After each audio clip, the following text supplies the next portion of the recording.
dry it. After drying it, we put the candle, any design that you want, we put it on the fabric. After that, we put it in the dye. But the dye that we put in batik, it will not hot than tie and dye. When you put a small hot, small cold. So that's how we are making batik.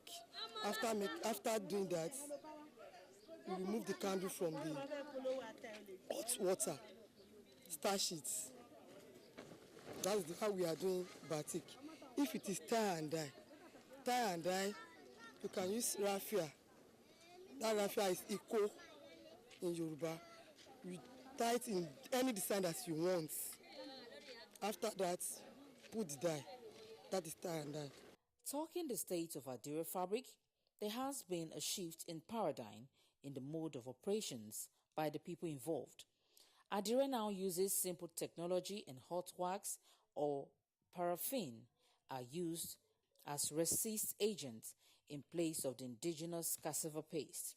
To meet the high demand of Adire now, stenciling has largely been replaced by a block printing technique to apply the hot wax. We are using 100% materials, quality one, but now they are made in China. 40% of the quality one that we are using before. We are using 100% of quality Guinea brocade. For now, we are using only 40% quality. In the next 10 years, to my own calculation and by God's grace, everything will have been bigger and better than what we have now. Because many people are coming into it, and as many people are coming into it, they are bringing in creativity. Somebody will come and learn Adire from you today. Before you know it, the design that person will be creating will be different from yours and will be better than the yoga stuff. Whether it is produced through the old process or otherwise, Adire is a fabric in the class of its own among fabrics in Nigeria and the diaspora. Hello and welcome. It's time for another interesting package of Everything Music. Angelina, you dey cool in my temperature. If you call, I go come deliver. This is Talking Movies. In times of old, the world was full of wonder. No! Stop it! Welcoming you to your weekend for today. It's time to use our voice. Beyond Six Packs. Bills. Pay the bills, keep paying the telephone bills, keep paying all of my bills. Welcome to Gallery.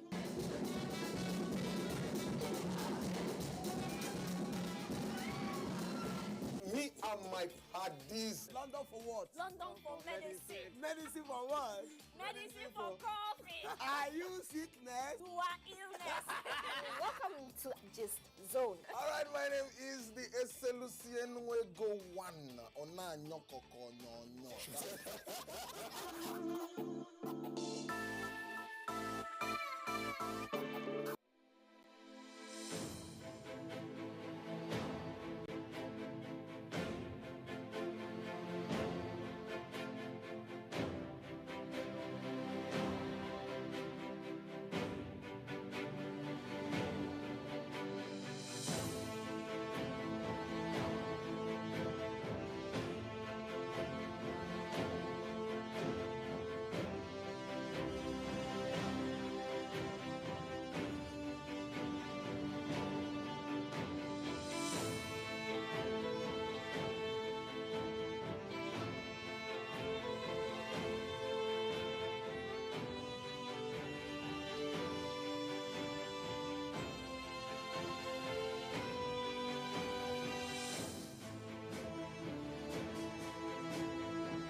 Welcome to Abuja, the place that unites Nigeria.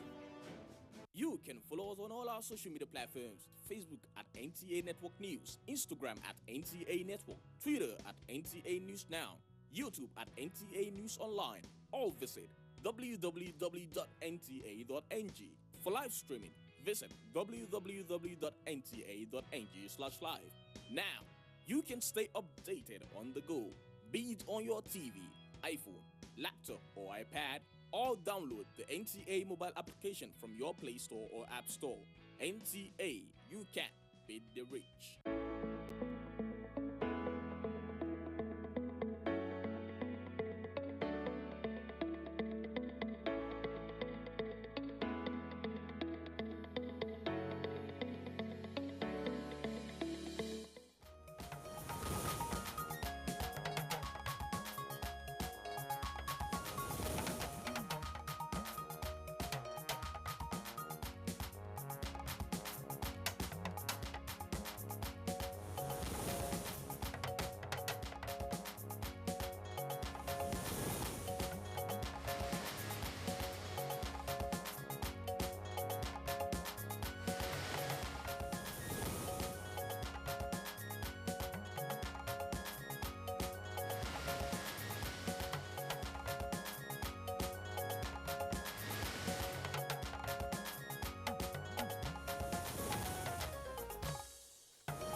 House of Representatives promises local government reforms in constitution review process. We should deliver on the constitutional amendment a very vibrant, workable local government system that will be truly third tier of government.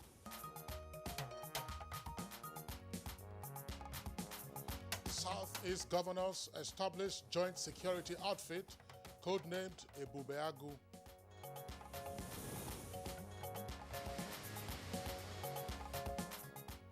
Muslims scout for new moon to herald Ramadan.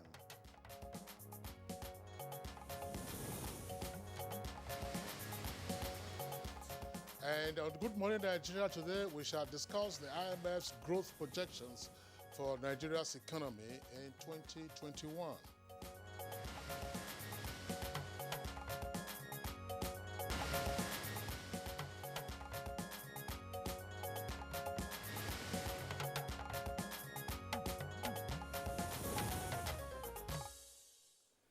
The International Monetary Fund, IMF, last week predicted a 2.5% growth rate in Nigeria's economy this year.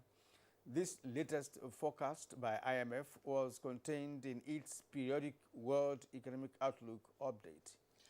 Now, the IMF had predicted a 1.5% economic growth for the country in its January 2021 forecast, which turned out to be a downward review from its October 2020 projections for the country. But the Nigerian economy exited recession in the fourth quarter of last year with about 0.11% growth. Now, this, the IMF maintains, accounted for the upward review of the country's growth projection, given the recent positive developments in the economy.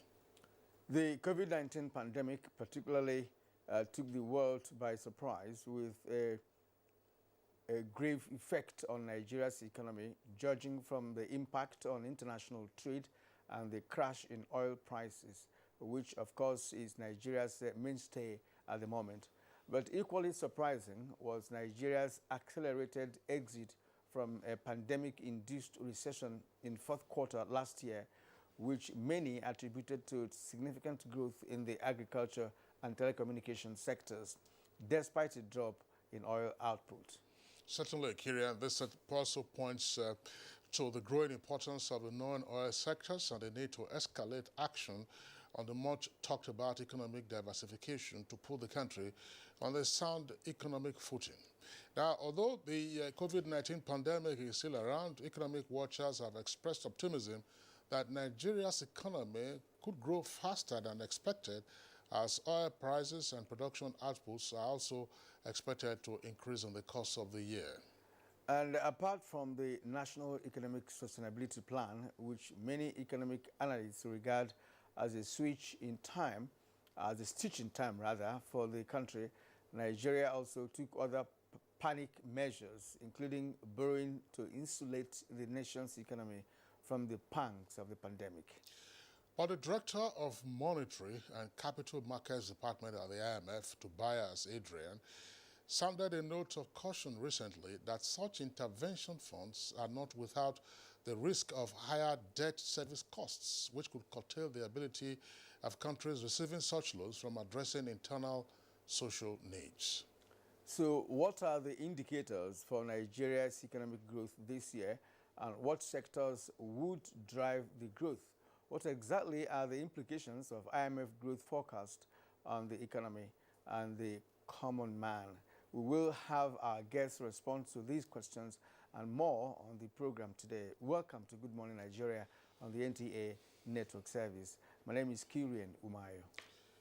And I'm Kingsley Osadolo. I join my colleague Kirian to also welcome you to the program, coming to you live, as my colleague said, on the network service of the NTA. We are reaching you from the nation's capital, which is our headquarters studios. We shall, in the course of the program, have our complimentary segments, and these include newspaper review, business, and others. For now, let's join our colleague Noline Belame for the highlights of the morning news.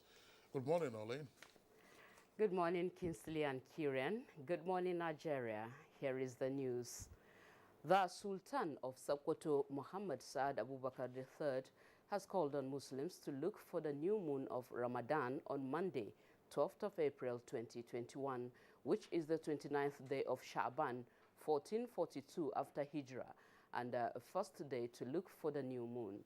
A statement signed by the Chairman, Advisory Committee on Religious Affairs, Sultanate Council, Sokoto, and Professor Sambo Wali Junaidu said the sighting should be reported to the nearest district or village head or through the numbers on the screen for onward communication to the Sultan.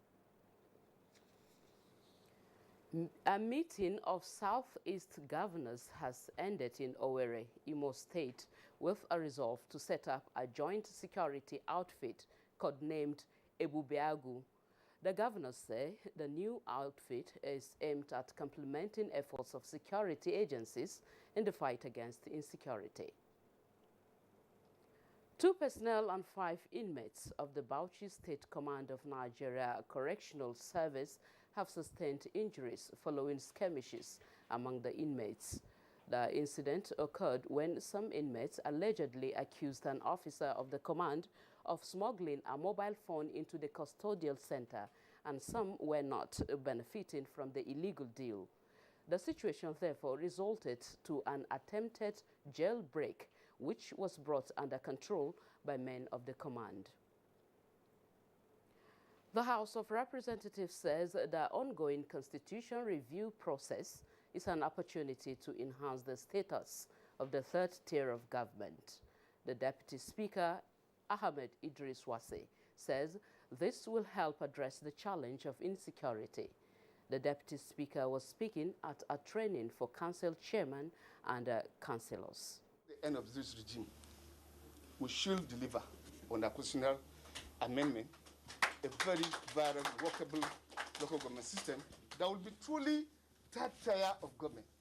Not a third tier that when you do federation account allocation, some few persons will go and sit down somewhere in the small room, did all the cuttings, and then send out the peanuts.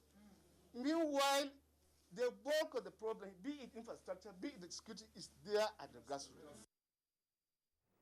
And talking health now, 57 new COVID-19 infections have been recorded nationwide within the last 24 hours, bringing the country's total confirmed cases to 163,793. The Nigeria Center for Disease Control, NCDC, says among the new cases, FCT has 20, Lagos 19, Bayelsa 7, Kaduna 4, Rivers 3, Osun 3, and Jigawa 1. There are still 7,626 active cases nationwide. 154,107 cases have been discharged, while the death toll is now 2,060. And still on health, the Nigerian Association of Resident Doctors, NAD, has suspended its strike for 4 weeks. In a meeting held virtually, the National Executive Council of the association noted the efforts by agencies of government to correct the irregularities with payment of house officers. the formation of a committee to look into the reasons for pending payments within the next 72 hours, provision of a payment platform for subsequent payments, as well as the use of official number of house officers for identification. The NEC also noted that bench fees for outside postings for resident doctors have been abolished. However, circularization is yet to be done as it is awaiting ratification by the National Council on Health. The association has therefore suspended the indefinite nationwide industrial action from Monday, 12th of April 2021 at 8 a.m. That's the morning news for now. Good morning. Nigeria continues with Kirian and Kingsley after this break. I am Nolin Ebel-Ame. My name is Boss Mustafa, the Secretary to the Government and the Chairman of the Presidential Task Force on COVID-19. I've just had the rare privilege of taking my first dose of the Oxford AstraZeneca vaccine, and I can tell you that we are doing very well in terms of our response and the administration of the vaccines all over the country.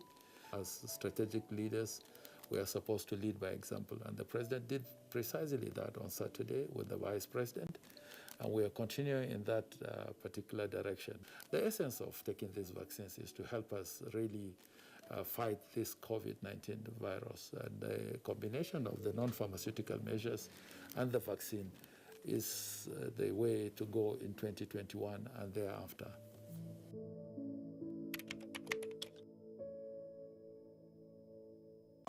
City Hawks. Let's go, guys. Babe. Yeah? Would you please turn on your hotspot? Okay, there you go. My lady, play this ball. Hey, hold this guy down. Password, please. 0808. Baby girl, you are one in a million. Babe. Yeah. You have a message. From what? Do maybe. Read it out now. Read it out to my ears. Free your mind with Airtel Smart Talk and enjoy calls to all networks at a flat rate of 11 kobo per second. Dial *315# to join. Fine girl. Can I have your phone, man?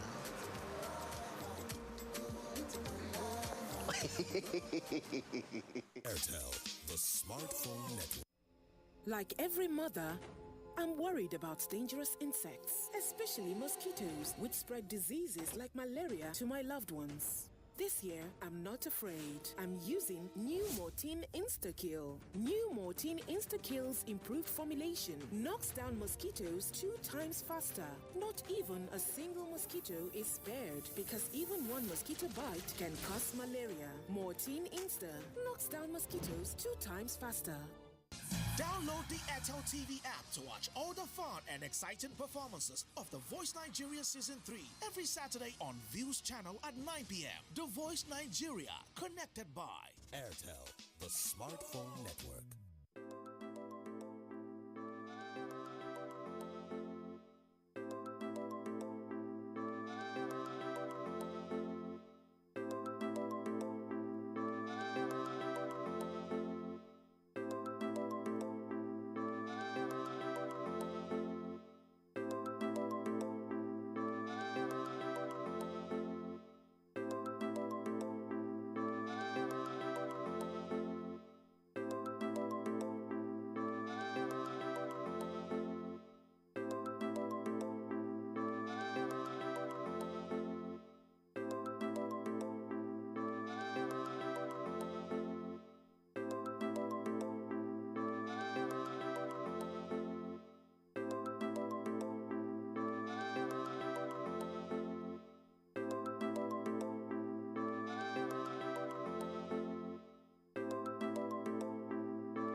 Nigerian youths are about the greatest assets the country has at the moment. It is therefore not surprising that the administration of President Muhammadu Buhari is strategically responding to the yearnings of the youth through multiple projects and programs. Youth Entrepreneurship Support Years by Bank of Industry, the Youth Investment Fund by the CBN, and several other conditional cash transfer programs. Recruitment of 774,000 social workers, majority of whom are youths, and so many other projects that are beneficial to youths directly or indirectly. If the administration can do all this, definitely with a degree of patience and time, it can achieve more. Nigerian youths must come together to say no to terrorism, no to vandalism, and no to all disruptive tendencies. Hashtag Youth for Greater Nigeria. Pacifying the youths, unifying the nation.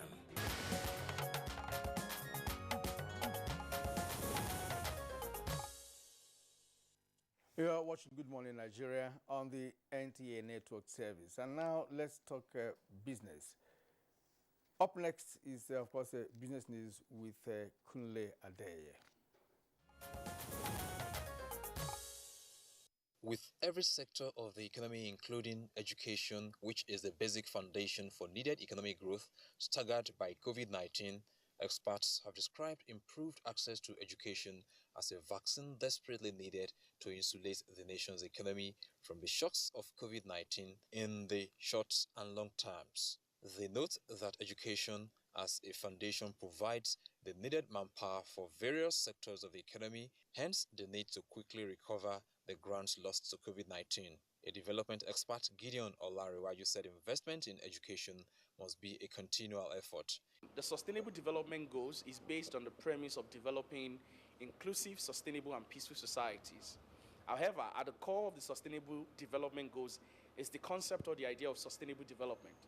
Sustainable development in itself comprises of three different domains: economy, society, and environment. It is the basic understanding of the interconnectedness of these three things that enables nations to understand that an investment in education is an investment in economy. An investment in the economy is an investment in an education of a nation. He also implored concerned authorities to put more efforts on sensitization. With business news, I'm Kunle Adeye. That was the business package this morning for us on Good Morning Nigeria. Coming up next is Newspaper Review.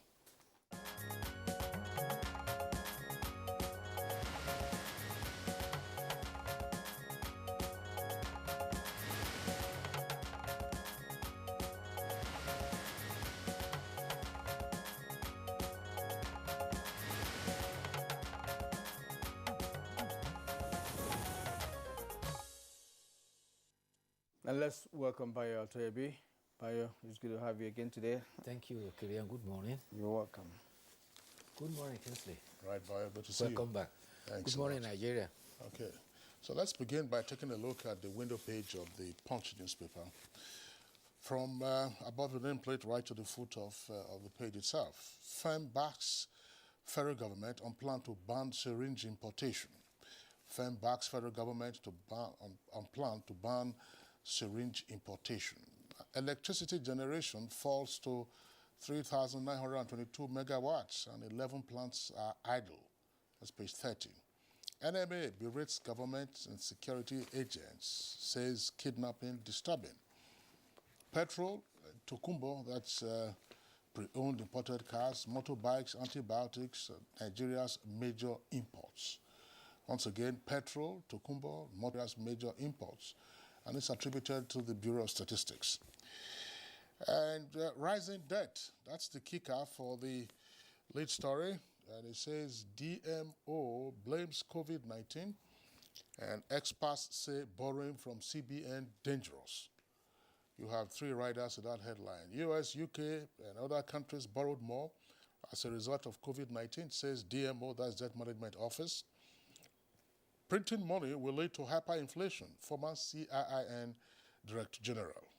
We are not aware of printing 60 billion naira as Obaseki claimed, and this is according to the central bank and the federal government. 5,000 displayed after Boko Haram attack on community. That's according to Adamawa SEMA, that's the State Emergency Management Agency.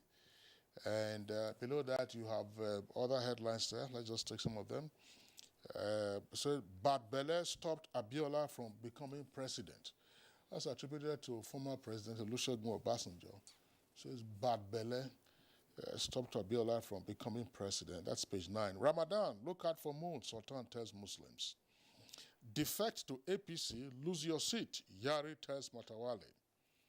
Police raid criminals hideout, arrest 17 cultists in Federal Capital Territory. Kwankwanso government left 54 billion naira debt on local government's road projects. That's according to Ganduje. Kirian. All right, now let's turn to the Daily Trust newspaper. The Daily Trust newspaper. Igbo want justice, not Biafra. That's according to Uzodimma, the governor of Imo State. It's on page 14. Federal government summons CCECC over delay on Lagos-Ibadan rail project. CCECC happens to be the Chinese company handling the project. The story is on page 21. Anger as El-Rufai sacks 4,000 local government workers. The story can be found on page 6. Now, the lead story, 6 killed, UN hub, others destroyed in Borno. Attacks affect 8,800 IDPs and 76,000 residents. 7 killed, 5,000 displaced in Adamawa border village. Women, girls abducted. Southeast governors launch Operation Ebubago. All right, below that we have a photo story of fresh corn from irrigated farm at Gadabi village market in Kwali area council yesterday. All right, search for Ramadan crescent today. Sultan tells Muslims. The story is on page 14. Why June 12th election was annulled. That's according to Obasanjo and Alake. That's on page 6. Ganduje, Kwankwaso Bika over local government 5-kilometer road project. It's on page 10. Police foil kidnap attempt in Kaduna. Rescue 15 victims. That's on page 15. Let's bring him by now. Thank you, Kirian. Well, the Sultan said Alhaji Saad Abubakar III has enjoined Muslims to look out for the crescent to signify the start of Ramadan fast. The district heads have been put on alert, and persons who are lucky to sight the moon are advised to direct their notification to district head, who will accordingly notify the Sultan. Sighting of the moon are to be reported to the nearest district head. The sighting of the moon will also mark the beginning of the 9th month of the Islamic calendar, which is Ramadan, and it also marks the 1-month fast, observation of fast for the Ramadan. Governors of the Southeast have established a regional security outfit to be known as Ebubeago. Chairman of the Southeast Governors Forum, Governor Dave Umahi, announced this after a security meeting that was held in Owerri. Now, Ebubeago has some commitments. First, the governors have condemned the terrorism and the banditry in any part of Nigeria, and particularly the Southeast. But Ebubeago is to first commence his duty by having a committee of security personnel, government officials, and stakeholders, and they are to implement a Southeast Joint Security Platform that will be known as Ebubeago. Ebubeago is to be coordinated to coordinate all vigilante groups in the entire Southeast region.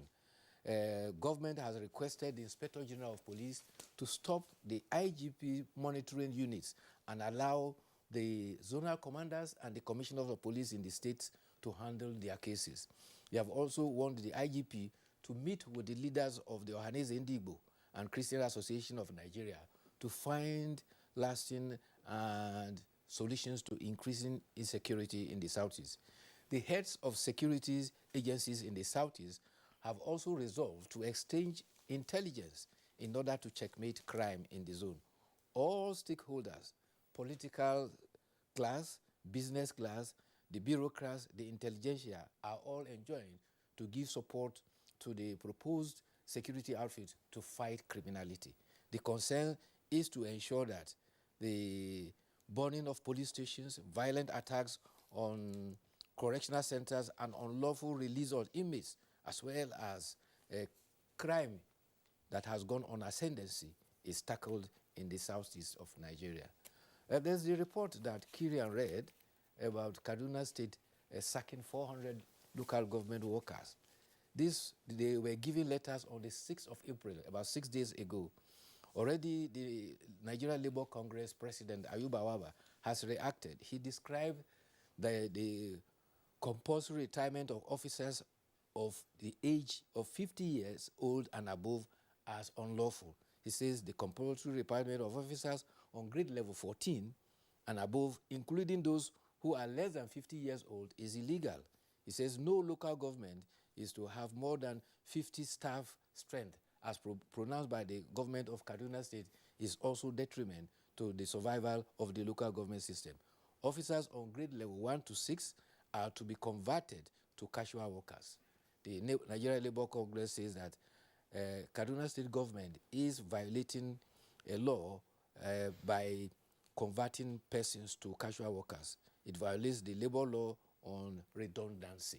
So they are calling on the Kaduna State government to rethink this initiative that has been on since 6 days now. The affected persons have also commented. Some of them said, well, if they have been retired, then they should be paid their entitlement. Some of them are questioning why they should be retired before they reach the mandatory age of 60 years or the number of years in service, which is expected to be 35 years in service. Others have accepted their fate, but they are appealing to the Kaduna State government, please pay our benefit, especially considering that Ramadan is here. The National Association of Resident Doctors have called off their strike, suspended their strike, and given an indication that they watch and see how conditions they've agreed are implemented between now and the 28th of the month.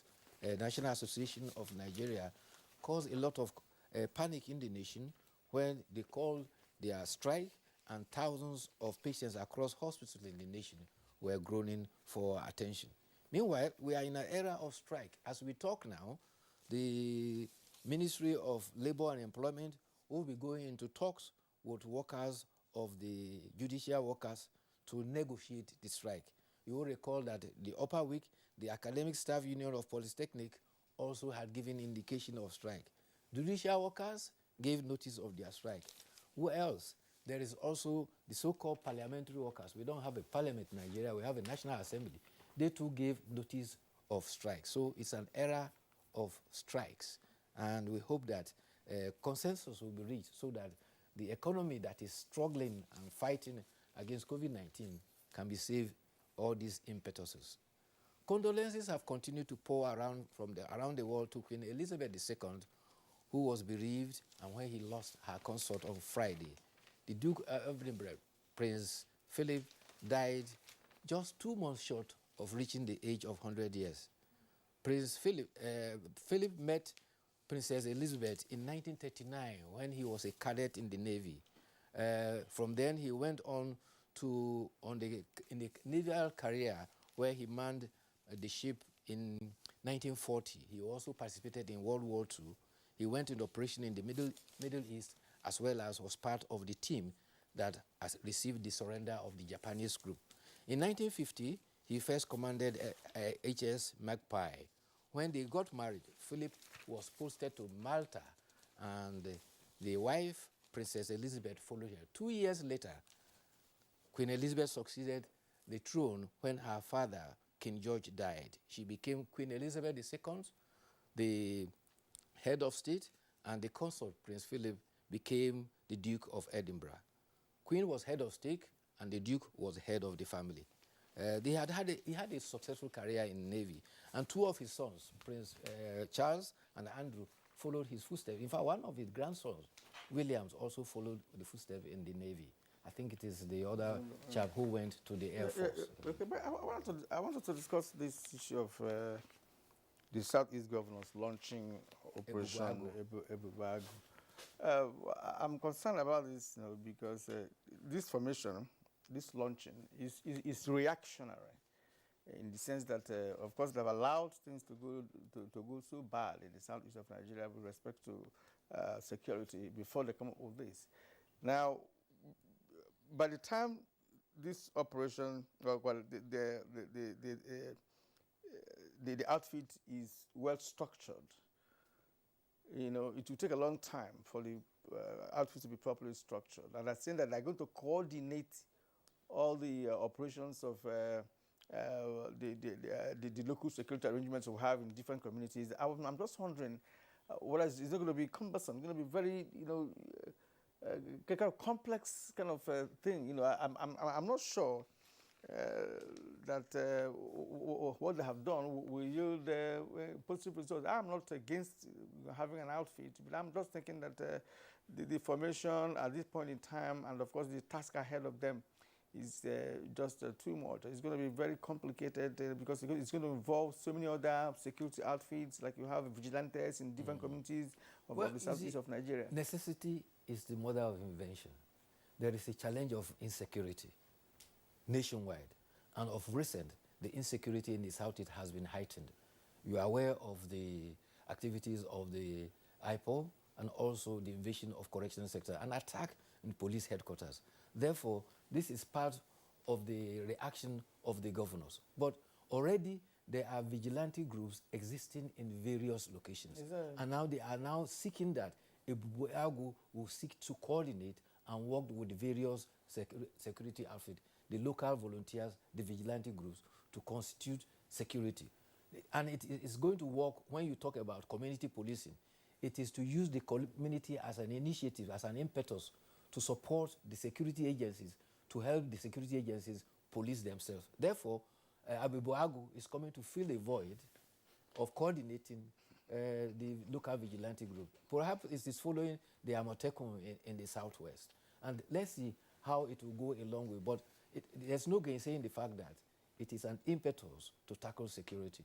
And the initiative that have been announced there is that they now want the initiative of security to dovetail to the zonal command and the commissioners of police, so that the vacuum in waiting from command from headquarters or sending the IGP monitoring team down to enforce security, as appealed by the governors of the southeast, will be looked into. So it is again to meet the challenge of security that has gone on. Well, on ascendance. I hope there's sufficient appreciation of what is unfolding in the southeast. And therefore, the response of the governors, I don't quite share Kirian's pessimism as to the utility of Abuja that the governors have put together. Yes, I mean, the response probably is coming late in his opinion, but better late than never.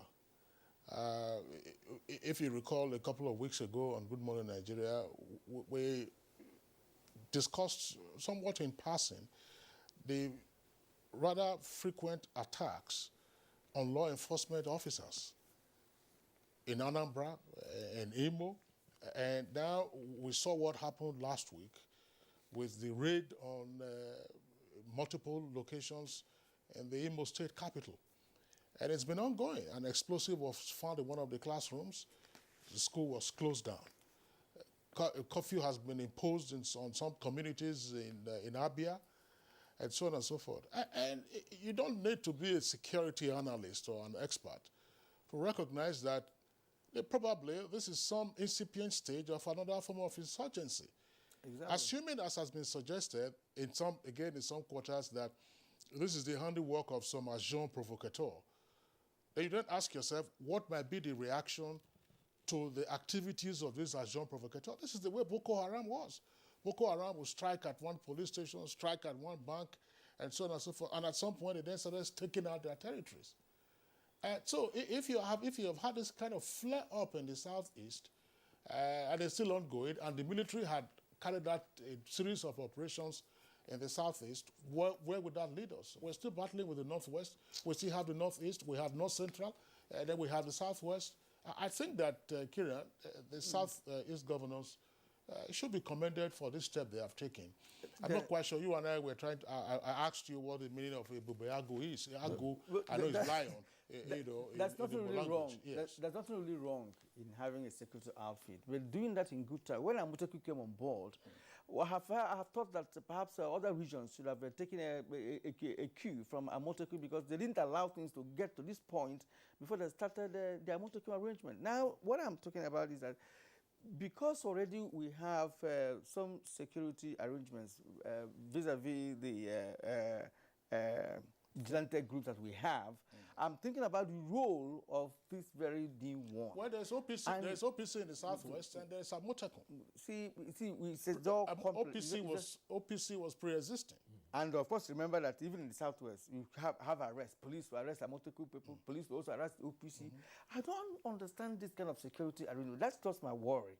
Because there are too many. If you have OPC, you have Amotekun, you have the police, you have vigilante group, who is coordinating? Because we still have a central police in this country.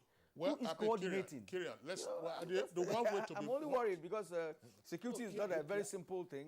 It's not very simple. Kirian, one way to be blunt about this is that we are facing an existential crisis, and everybody knows that. And so whatever response the authorities come up with... We'll see how it plays out. Yes, we'll see, and then also get their support. Okay. By the way, just before you take the editorial, Kirian, the story about Obasanjo talking about the reason for the annulment Bad Bele, that was a joke, actually. I think it shouldn't be taken too seriously. He said so at his investiture as a grand patron of Abeokuta Club.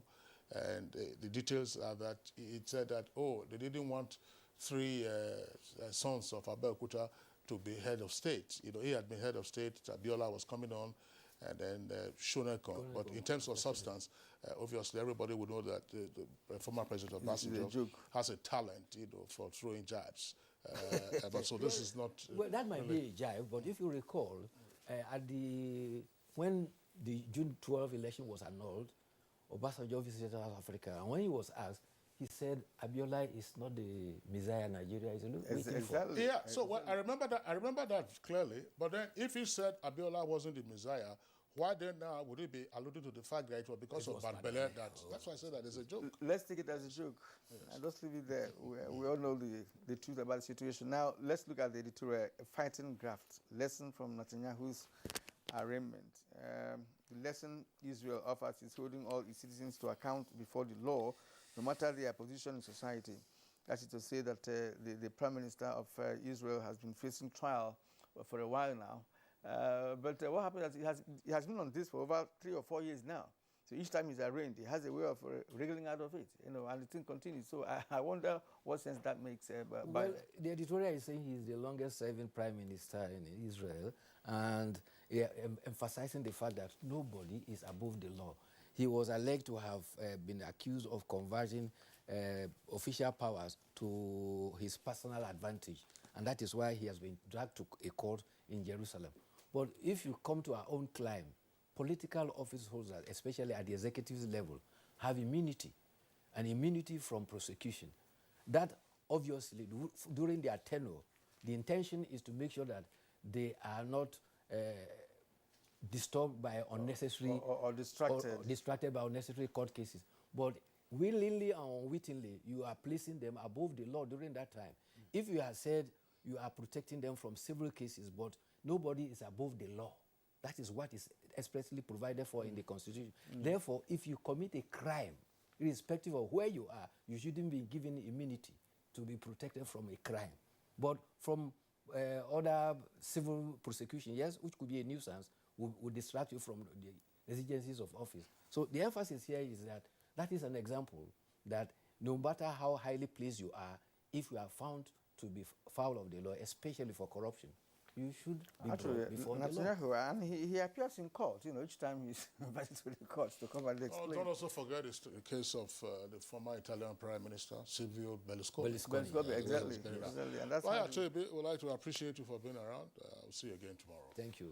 Okay, it's Good Morning Nigeria live on NTA's network service. We're taking a short break now. When we return, we'll get ahead with our item for discussion this morning.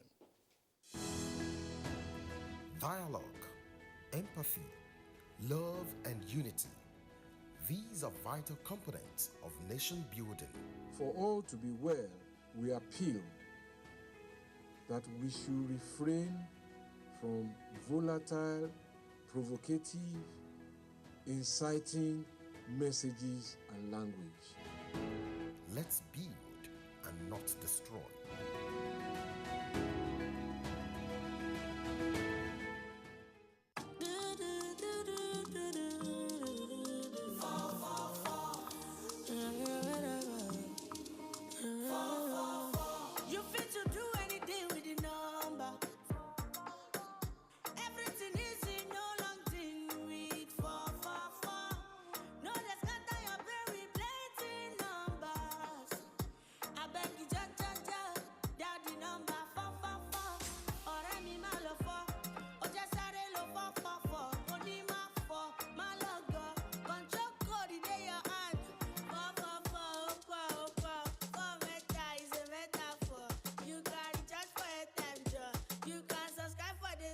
Anywhere you there, whatever you do, you can use the number.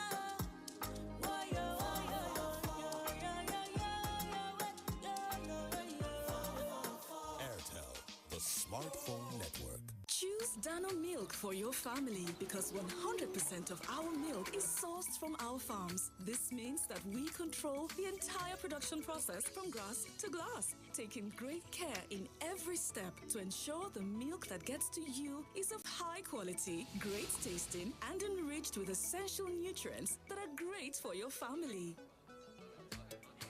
Available in Dano Cool Cow, Dano Full Cream, Dano Slim, and Dano Flavored Milk.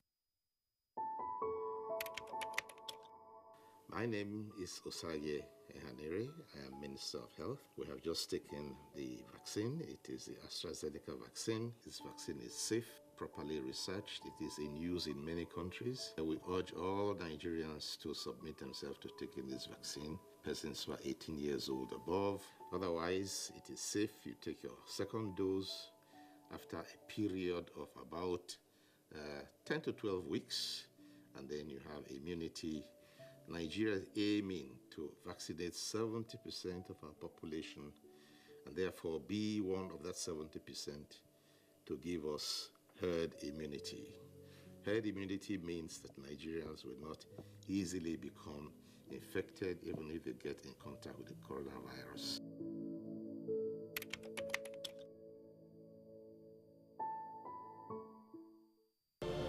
These days, people get their news and information from more media sources than ever before. Some of the news and information given are fake, unverified, doctored, and manufactured to create confusion, stir disaffection, and cause disunity. Before you believe or share any news, ask yourself, is this real? Is it from a credible source? Is it verified or verifiable? Fake news is dangerous. Whether you do it for fun or for political gains, real people can get hurt. Fake news, don't create it, don't spread it. This is a public service announcement from NTA. Although social media as a channel of communication is inherently harmless, it becomes harmful and damaging when used without discretion and thoughtfulness. Bad social media users spread rumors and fake news without verification. But good social media users stop, reflect, and verify information before sharing it. Be a good social media user. Stop the spread of fake news. Verify the authenticity of your source and use social media responsibly for a better Nigeria. This message is brought to you by the Nigerian Television Authority, NTA, in collaboration with the National Orientation Agency.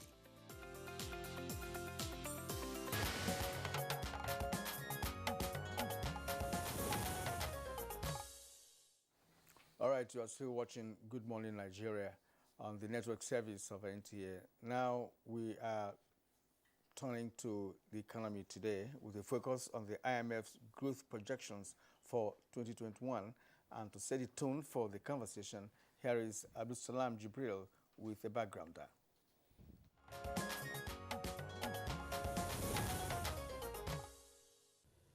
As the world continues to grapple with COVID-19, the human toll and economic damage are indicators of the biggest shock the world has experienced in decades.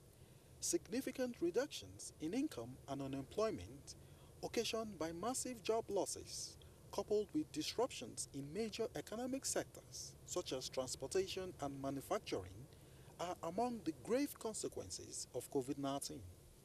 Nigeria, Africa's largest economy, however, seems to be making progress towards significant recovery even as effects of COVID-19 persist. The International Monetary Fund, IMF, recently revised upwards its growth forecast for the Nigerian economy in 2021 to 2.5% from its earlier projection of 1.5% in January. This was announced in its World Economic Outlook update released on Tuesday, 6th April 2021. Recall that the Nigerian economy exited recession in the fourth quarter of 2020 with about 0.11% growth. This, the IMF maintains, played a huge role in its upward review of the country's growth projection given recent positive developments in the economy. The IMF hinged its projection of growth in some sectors that include information and communications technology (ICT) and agriculture. Experts maintain that while the IMF's upward review is commendable, it is not yet uhuru for the country's economy. They recommend exchange rate reforms and stretching efforts to increase government revenues, among other strategies. The question to ask now is, what measures are in place to sustain the upward outlook of the Nigerian economy, and what are the implications of IMF's forecast for the Nigerian economy? These are issues that will engage guests on the program shortly.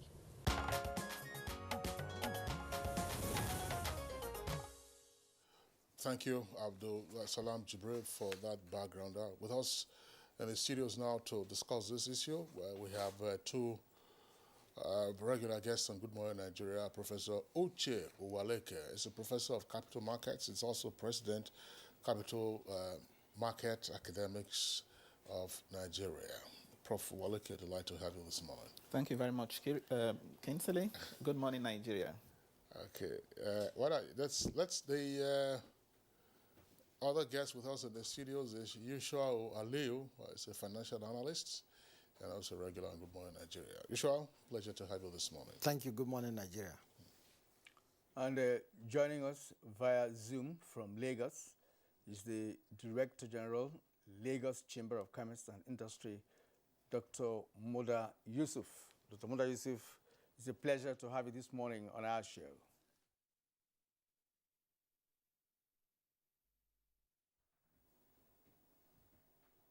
Well, I just hope he had me, so that we wouldn't, start now to have difficulty having our connections right. Well, gentlemen, you're welcome. Right, and Kinsley, let's start with Uche Uwaleke, because most Nigerians do not understand these projections, because before now, IMF had projected differently, before now, and now they're talking about 2.5%. From 1.8% in 2020. So was this projection actually expected? Okay, well, I would say it was expected.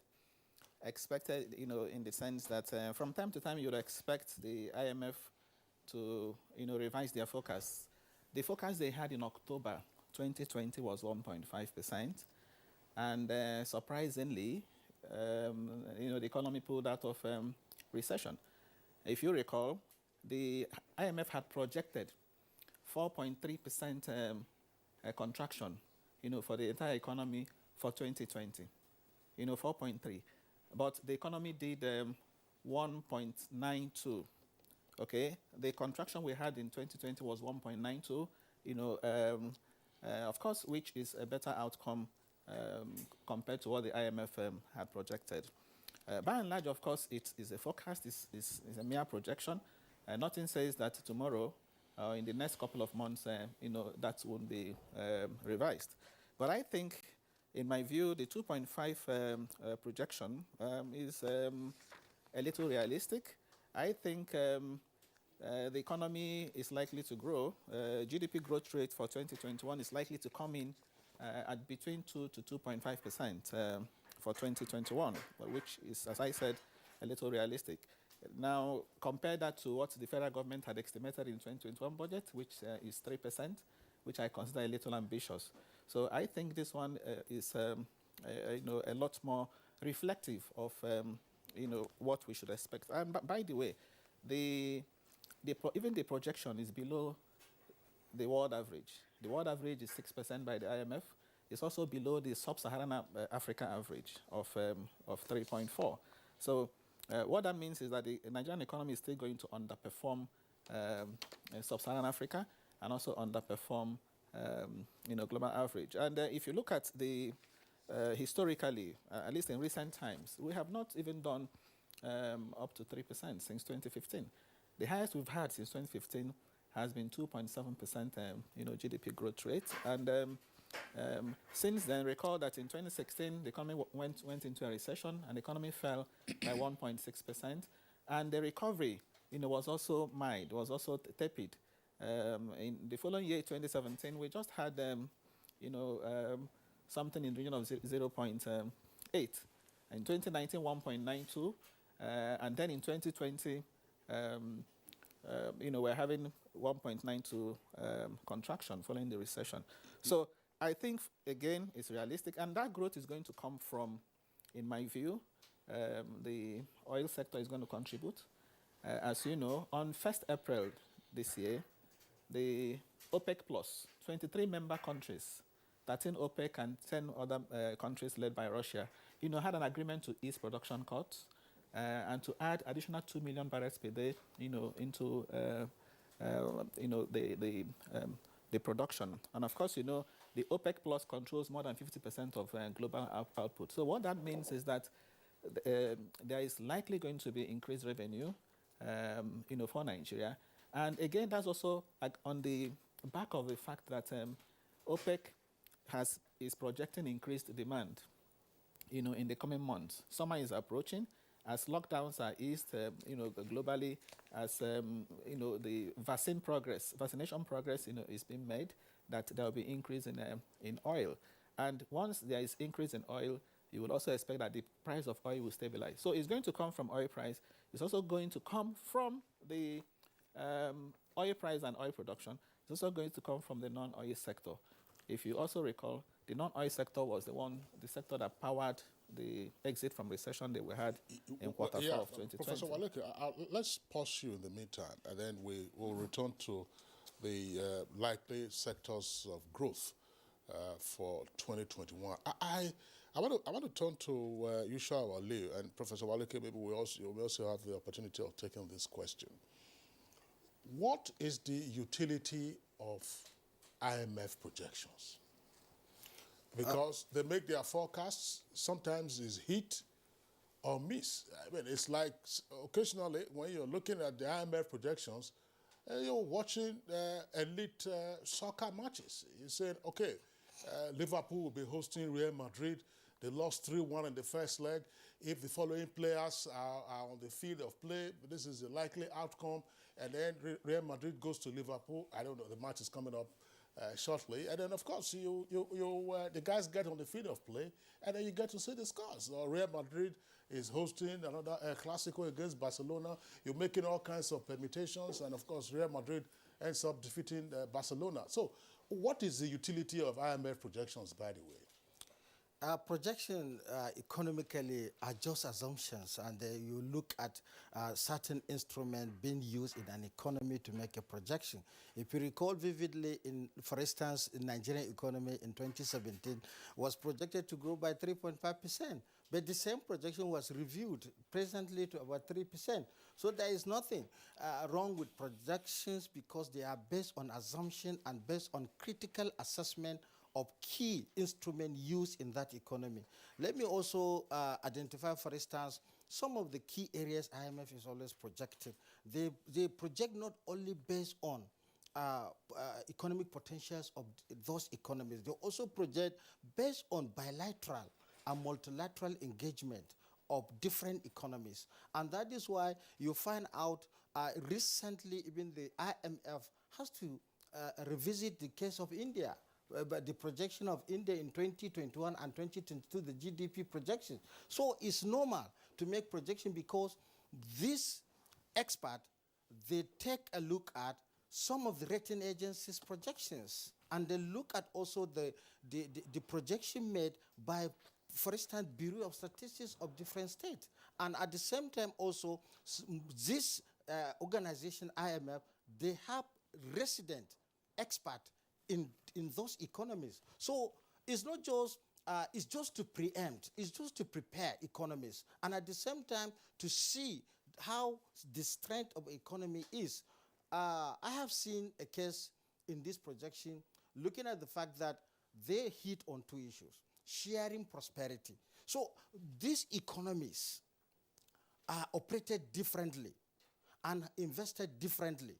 And if you take pre-COVID-19 projections, it's quite different from the projection the IMF is making today, based on many factors.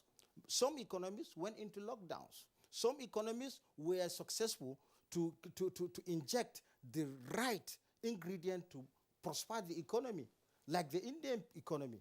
You cannot compare Indian economy with the Nigerian economy, for instance, where you have the projection rate raised by the government was reduced. In the case of India, their projections was, in fact, not even IMF.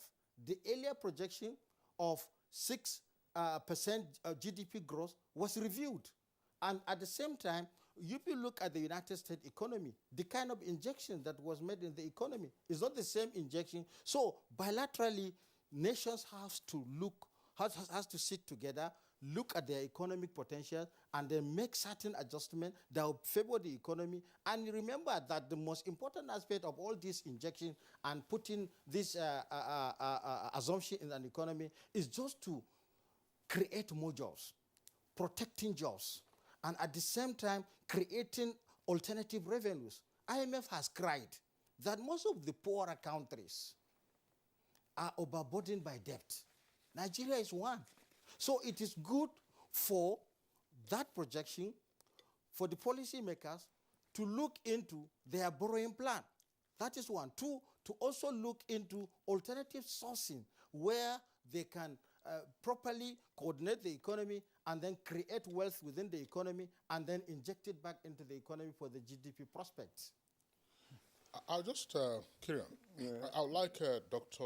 Muda Yusuf to also take a shot at the question. In particular, the utility of IMF projections. Is the utility to be found in the fact that, fine, IMF has done its mapping, and then you as an economic player, either at the subnational level or at the national level or at the micro level, you say, okay, we're going to take our investment decisions based on this. Of what use are these projections in the first instance to the management of a nation's economy? Thank you very much. Once again, good morning. The projections are good for purposes of analysis, for purposes of having a better insight as to how an economy is performing. Don't forget, the economy is not just for those of us that are here. It is also a lot of foreign investors have interest here. And when people want to take decisions concerning investment, these are some of the information sources that they rely on to determine how the health of the economy, to determine whether to invest or not to invest. And investment is key. Domestic investment is very critical to the development of any economy. Foreign investment is very critical to the development of any economy. So the signals that people get, that investors get from the IMF, from the World Bank, and other multilateral institutions are things that also form the basis of investment decisions. They form the basis of the movement of capital, international capital, to different countries. And to the extent that any country desires investment, desires this capital, I think to that extent we can say that these figures, these projections are very useful because again, it is seen also as an independent source, as against what you could have individually in different countries. This is more independent, and it's probably people ascribe a lot of credibility to it. But again, the concern sometimes about some of these projections is the fact that sometimes some of these multilateral institutions don't have a clear understanding of what is happening in the domestic economy. They don't understand some of the variables. So sometimes their projection doesn't, relate properly with what is happening on the ground. These are some of the values that these things bring. Well said. You know, you give us two perspectives to this. First is that it could be the basis for investment decisions, especially for foreign partners who want to invest in Nigeria. You're also saying that IMF projections may not take into cognizance the domestic economy, as it were. So, which means that the projections perhaps may serve good purposes, may also not necessarily required for the growth of any economy. So let's bring in Professor Waleke here. Now, what are the parameters for IMF's projections in the first place? Yeah, thank you very much. Well, something to do with the utility of the projections. Yes, the projections have a way of engendering confidence in an economy, okay? And they also have a way of enhancing the creditworthiness, of a country. Recently, I read that the federal government has plans to issue Eurobonds, okay? And of course, Eurobonds are instruments for borrowing from the international capital markets, okay? Now, the success of that issuance may also depend on some of these forecasts. Because if an investor or a lender is told, for example, that a country is likely to contract, or a country is likely to go into recession, of course you would expect that lender or that investor to have a rethink. So it enhances the creditworthiness of a country, in addition to helping to boost investment opportunities. Now, talking about the criteria, if you look at the forecast, the forecast, we'll talk about certain elements that are within the macroeconomy. That IMF forecast, clearly said that the forecast they are making is dependent on the path of the pandemic. The path of the pandemic. In other words, the extent to which, countries manage the COVID-19 pandemic. And in the case of sub-Saharan Africa, particularly in the case of commodity-prone countries, it's also a reflection of the likely state of those commodities. Okay, in the case of Nigeria, for example, IMF would have also looked at the oil price or the international oil market before making such projections. Another criterion that IMF would focus on will be on the fiscal deficit. Okay, where a country has very high fiscal deficit, especially deficit to GDP ratio, or high debt service to revenue ratio, okay, that will also affect the forecast. Because if you have huge fiscal deficits, if the country has been borrowing so much, that will have a way of crowding out private investment. So these are some of the things the IMF must have looked at before coming up with the forecast. And as I said earlier on, if you look at the forecast for Nigeria, it's even below that of sub-Saharan Africa, on account of some of these factors. In terms of fiscal deficit, for example, in terms of even other macroeconomic fundamentals, such as unemployment, for example, and even inflation, because these also have tangential nexus, to real GDP growth. Okay, Professor Waleke, thank you very much.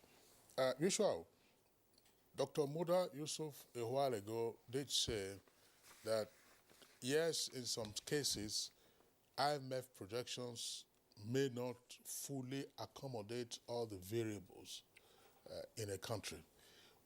IMF is projecting 2.5% growth for us in 2021. That's the revised projection. What is it that the IMF is seeing and making this projection of 2.5 on the one hand? And then what is it that we know about ourselves, about our production capacity, and about other domestic variables that could either enable us hit that target, miss the target, or indeed or surpass the target? Thank you. If you look carefully, not only sub-Saharan Africa, but if you look Africa as a whole, there has already been a projection that Nigeria is the biggest economy in this part of the world. So the IMF always look at the capacity of the economy, the investment in the economy, and the intending investment in that same economy. Remember, most of the development plans of Nigeria, most of the injections made into this economic development, sometimes Nigeria has to extend hard to IMF for intervention, especially like what Professor has mentioned, that when we are taking when we took the prediction of the IMF before COVID-19, pre-COVID-19, it's quite different from what the IMF is now projecting 2.5 as a GDP growth rate for a nation like Nigeria. Now, some of the indices which the IMF is also looking, like I said initially also, they look into domestic economy not through the eyes of the IMF, but they look the economy through the statistic bodies in the economy, like, for instance, the Bureau of Statistics, the Bode Augusto and Co., and other rating agencies. So these rating agencies always look at the key sectors and sectoral investment that is being made, and also the performance of that same sectors to the economy, and also looking carefully into the domestic economy. You understand also the appropriations, the plans of the government as far as capital development of the economy is also concerned. IMF is concerned first with the reduction in poverty. So most of the investment that is coming to the economy through the IMF, either through other multinational like the World Bank, is targeted to reduce poverty. So that reduction of poverty has to do with the creation of jobs. And when you talk of creation of jobs, you are talking of expanding the economy and then expanding investment within the same economy, and then also taking the result of that same investment in an economy to measure the performance of that economy. These are some of the things that the IMF sometimes take a look. But like I said, the IMF has a desk officer in Nigeria that studies most of the performance, especially of the financial market, and also the potentials of the market, and also the potential of the domestic economy in creating other avenues to create money. You know, Yusuf, that's fine, very well stated. The other leg of my question, it was double barrel, probably a bit too heavy. Yes, sir. It's as follows. That's what you've told us what the picture that the IMF is showing to us. But internally, but it's like somebody giving you a picture of yourself or giving me a picture of myself. You don't know whether I have a runny tummy and I'm just managing to sit, you know. And they say, look, let's get through the program. What do we know about ourselves to say, look, is this realistic? You know, if we're to take the potential sectors of growth about which Professor Waleke was speaking earlier, when we said, look, temporize a while before we get there. Perhaps we could ask Dr. Muda Yusuf to also come in here. Dr. Muda Yusuf, look, what do we know about goings on, and therefore how can we maximize the projections by the IMF, or alternatively, how do we avoid the negativities that might impact on our growth potential? To some of the stakeholders in this economy, some of these figures or projections are at best academic. Because as far as they are concerned, when you are looking at a positive outlook for the economy, you'll be looking at first the performance and prosperity of businesses, what is happening to employment, what is happening to poverty, what is happening to inflation, what is happening to capacity utilization of industries. And that is why most times when we talk about growth, whether it's from the IMF or from our local economy, we always talk about growth that is inclusive. Because that is what the citizens and investors will relate to at the end of the day. Most times, some of these multilateral projections are dependent largely on what is likely to happen with oil price, given the fact that the economy is highly dependent on oil.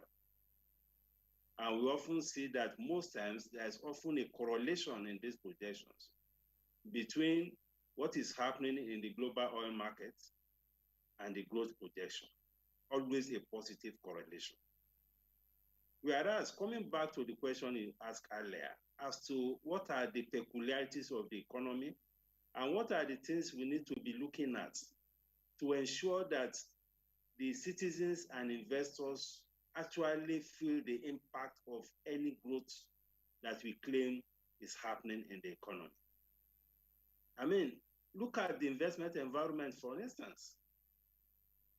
There are some sectors, as we speak, that are still in recession, even though we say the larger economy is out of recession. Manufacturing, for instance, is going through a lot of challenges as we speak. Many of them are having challenges. They can't even get raw materials because of the challenges in the foreign exchange market. Look at what is happening to inflation.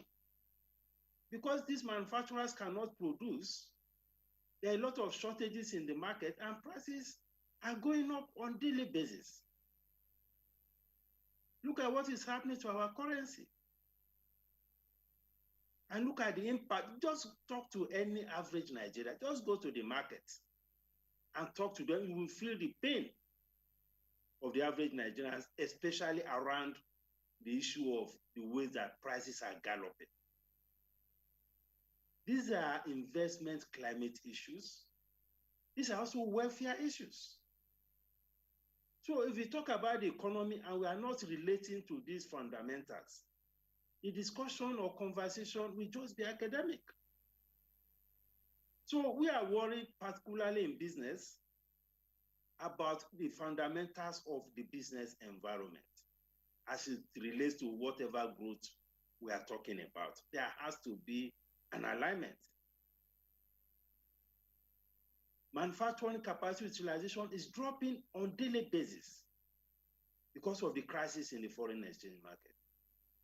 We have seen an improvement in global oil price. We expect to have seen some better inflows in the foreign exchange market, better rates, exchange rate, and all of that. But that is not happening. There's so much uncertainty around investment, around getting equipment, around getting raw materials. The same thing with inflation. Look at the implication of security for the economy. I'm not sure the IMF is capturing all of this. The toll that this is taking on the economy is huge. Look at what that has done to agricultural sector. Look at what that has done to even investors' confidence. Look at what it has done to the image and perception of Nigeria as a country in terms of investment. These are the terrible things that are making headlines globally. Look at poverty, look at unemployment statistics that we had. 33%. Youth unemployment is about 45% or close to 50%. These are very fundamental issues. And unless we begin to link some of these growth numbers to these fundamentals, all of these things will just be academic. If I go to my members now and I'm telling them that the projection is looking positive and all of that, they will ask me about what is happening to the foreign exchange market, what is happening in the ports. If you talk to exporters now, even in spite of all the electronic call-up you have in the ports, there's a major crisis in the port area. Exporters cannot get into the ports. Empty containers are flooding everywhere. And there's an issue of bringing sanity into our ports. I know how critical a port is to a country. Whether you are talking of import, you are talking of exports. You need to connect with the international, the global economy. And the way you connect is through your ports. There are regulatory issues. So all of these things for us are even much more fundamental when we are talking about growth. So growth has to be inclusive, and we have to relate all of this to issues of the investment climate. The investment climate is deteriorating. Thank you. Now, gentlemen, with all the facts, that Dr. Moda Yusuf has just enumerated, are we still looking at these IMF projections as being realistic, considering that domestically speaking, that we seem to have a myriad, of uncertainties, in the business environment, has already let it bear. So, Professor Waleke, come in here, what are really the indicators for Nigeria's economic growth this year vis-a-vis the IMF projection? Yeah, thank you. You see, GDP growth is one thing, then inclusive growth, okay, is another. That's the quality of the growth is another issue. The quality of the growth, which translates to, development, is another. But we also know that that growth is a necessary condition for you to also have, development. It's important that, this be said, that part of why we even emerged from recession in the fourth quarter of 2020 was because of the ease in lockdowns. It was major. And going forward, for this projection to be realized or to materialize, it's also important that all manner of restrictions be removed now. Okay, I say this because I still hear that there are certain categories of workers who have yet to, commence work. So it's important that all manner of workers, all civil servants, return to their desks, because that will facilitate the implementation of the 2021 budget. So we need to ease restrictions completely and emphasize the observance of COVID protocols. Because when you ask levels 1 to 12 to stay at home, these people still mingle, they still enter crowded public buses, they still enter crowded markets and so on. So it doesn't make sense to me to ask them to remain at home. Now, the second thing I also need to mention is that the other sectors that are still in the negative territory, must also be made to pull out of, the negative territory. Okay, manufacturing has been mentioned, and some other sectors. But I want to emphasize that it's important that education sector is also looked into. Okay, there is no reason why at this point in time we should be entertaining industrial actions from those who work in tertiary institutions. So this is the time to end all manner of strikes, especially from these two sectors, where strikes are prevalent, education and health. We don't have any reason not to meet the demands of resident doctors, for example, or those that teach in tertiary institutions. I know a lot of my colleagues in tertiary institutions that are still owed arrears of salaries. And government doesn't need to borrow, doesn't have to borrow to be able to meet their demands. All that we need to do is to reprioritize, to cut weights. And the good thing is that we have the efficiency unit in the Federal Ministry of Finance, is to make the efficiency unit functional and possibly have it backed by law. If we have it backed by law, the efficiency unit is in a position to make a lot of savings for the economy that will enable us meet the demands of these unions. So I think that's important. And earlier on, I was talking about where I see growth happening. Agriculture, as I said, remains a potential growth driver. It was the agri sector that pulled the economy out of recession in the non-oil sector, generally. Of course, the agri sector contributed in Q4 of 2020. Okay, in spite of the fact that the oil sector plunged by as much as 19%, the non-oil sector grew 1.69%, and then we were out of sun. So agriculture is still key. The interventions in that sector, agri-value chain, must be sustained, especially the ones by the Central Bank of Nigeria. Okay, the construction sector is there. The real sector, the real estate sector, which contributes about 66% to GDP, okay, is also there. So it's important we focus our attention on employment-generating sectors of the economy if this, projection, has to be realized. And on the still on the fiscal side, the point has been made. Insecurity has to be tackled. Yeah, okay, Professor Waleke, yes. I'm sorry to interject. You're talking about focusing on those sectors that can help accelerate growth. You were going to touch on insecurity. I know that's a very critical point. Yes. Let's, Yushua will come in here in the meantime. Yushua, you've listened to both Professor Waleke and Dr. Moda. Dr. Moda has given, as it were, some of the practical challenges that our economy is facing at the moment. And some persons will say that in the midst of those challenges, you also have opportunities.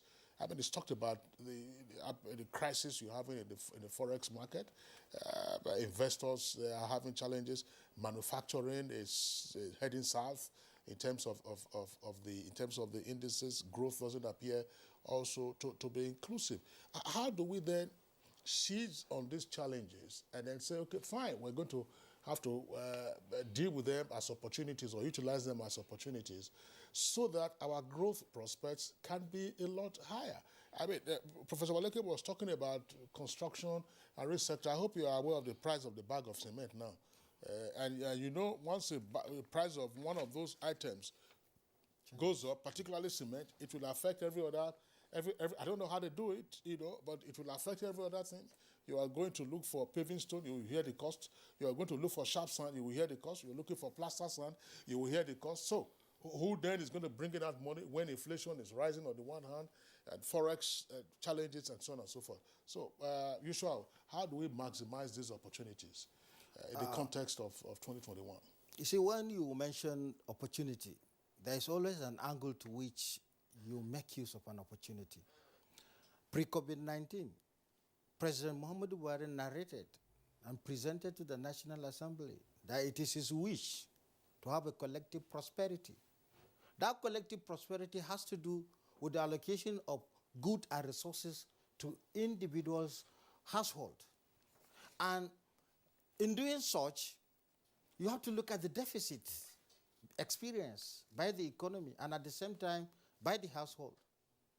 In achieving that, there is need for policymakers to carefully look at certain products and their elasticity functions in allocating resources to different segments of the economy. What I mean here is this. Collective prosperity in growth has to do with the income of individuals. You cannot expect an unemployed individual to be part of the prosperity. You don't expect also an underpaid individual to be part of the collective prosperity. So what do? You look at the purchasing power, because it's what is taking every individual to a prosperity, the purchasing power that individual has. Certain products that has multiplier effect, especially the PMS. When you mentioned the price of cement, I was smiling because you're a dealer or something. No. I was smiling because of the fact that when you talk to the producers, they will tell you that the cost of doing business is going high. The forex is also going high. But they don't tell you the profit they are making because none of them is recording loss. So there is need to look at the income inequalities, which has been hinted so much by the IMF. There is a lot of gap. There is a gap between a senator and an electorate. There is a gap between Mr. President and his constituencies. There is a gap between the Minister of Finance and the laborer working in a local market. So, how do you must create an avenue to bridge the inequalities and also to look at the price, because price is what is allocating resources to individual household. Certain products that we take to adjust prices anyhow is eroding people's income, especially the premium motor spirit. I have said it times a number. 1 kobo means a lot to an entrepreneur in the oil industry, because if he sells 40,000, he makes 40,000 at 1 naira. But that 1 naira is significant to individuals' income, and it is also significant to his purchasing power. And also it is also significant to the cost of doing business. So I'm looking at it that we have to, the CBN, using a lot of fiscal policies, has to bring a clear cut of interest rate in our businesses, because the cost of doing business financially is high. And not only high, you find a situation of a lot of deficit. Deficit in energy, for instance. The cost of doing business cannot be perfected without sufficient energy. And if you are paying high energy rates, definitely your interest, your profit is going to be deflated. If it is deflated, it is simply telling you that somebody's job is at a cost. So that's exactly what is happening. And that is why today, because we cannot maintain price stability, because we cannot control inflation, then we have unemployment rising to 33%. And when you have inflation rising, you have unemployment rising, you have a stagflated economy, and you are already trying to recover the other deficient sectors in that economy, you find it difficult to achieve the tax. So the projection made by the IMF, 2.5, is realistic, and it is not ambitious. But it is also a clear sign that if we can work assiduously, using all instruments available by the monetary and fiscal policies, we can establish price stability, and probably that collective prosperity will begin to emerge. All right. Thank you indeed. Let's return to Dr. Moda Yusuf. You are the first person to raise certain issues concerning uncertainties in the entire business climate in Nigeria.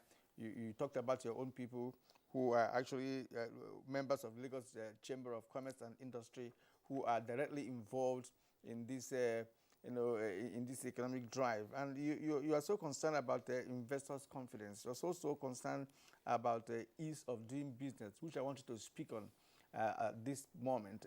We have heard that Nigeria was rated high when it comes to ease of doing business, and I'm sure that it should affect all facets of business endeavor in this country. In your opinion, does the policy on ease of doing business have any role to play in ensuring that Nigeria achieves this 2.5 increase projection, growth projection by the IMF? Thank you. You see, some of these rankings, and it is also important for us to domesticate or localize some of these things, and also recognize the peculiarities of our own environment. The parameters used in ranking by the World Bank and World Economic Forum and all of that are not exactly the key parameters that have much more impact on business or on citizens in this environment. And I've taken this matter up even with the World Bank, that it's better for you to have parameters that are peculiar to each country. There are things that are taken for granted in many other countries. That is a big issue in this environment. Some of those things don't feature on the ease of doing business parameters. For instance, security. Security is not available on that list. And if you look at the economy today, security is becoming a major issue. It's a major factor in investment and generally in the economic equation. The same thing sometimes with challenges around cost, challenges around electricity. Some of these things are taken for granted in many other countries. So they use the same template for all countries, which doesn't work. And in this environment, some factors have more profound impacts on the economy than others. The template doesn't give weight to some of these factors. They just use general factors, for instance, issue of ease of business registration. You don't register business every day, but we encounter the problem in the ports every day. We encounter electricity problems every day. And when they even talk about electricity, they are talking about ease of connecting to electricity. nor the consistency in the delivery of energy. So there are issues around the templates that are being used. But having said that, when we talk about economy, it is good to celebrate some of these growth numbers, maybe at the macroeconomic level.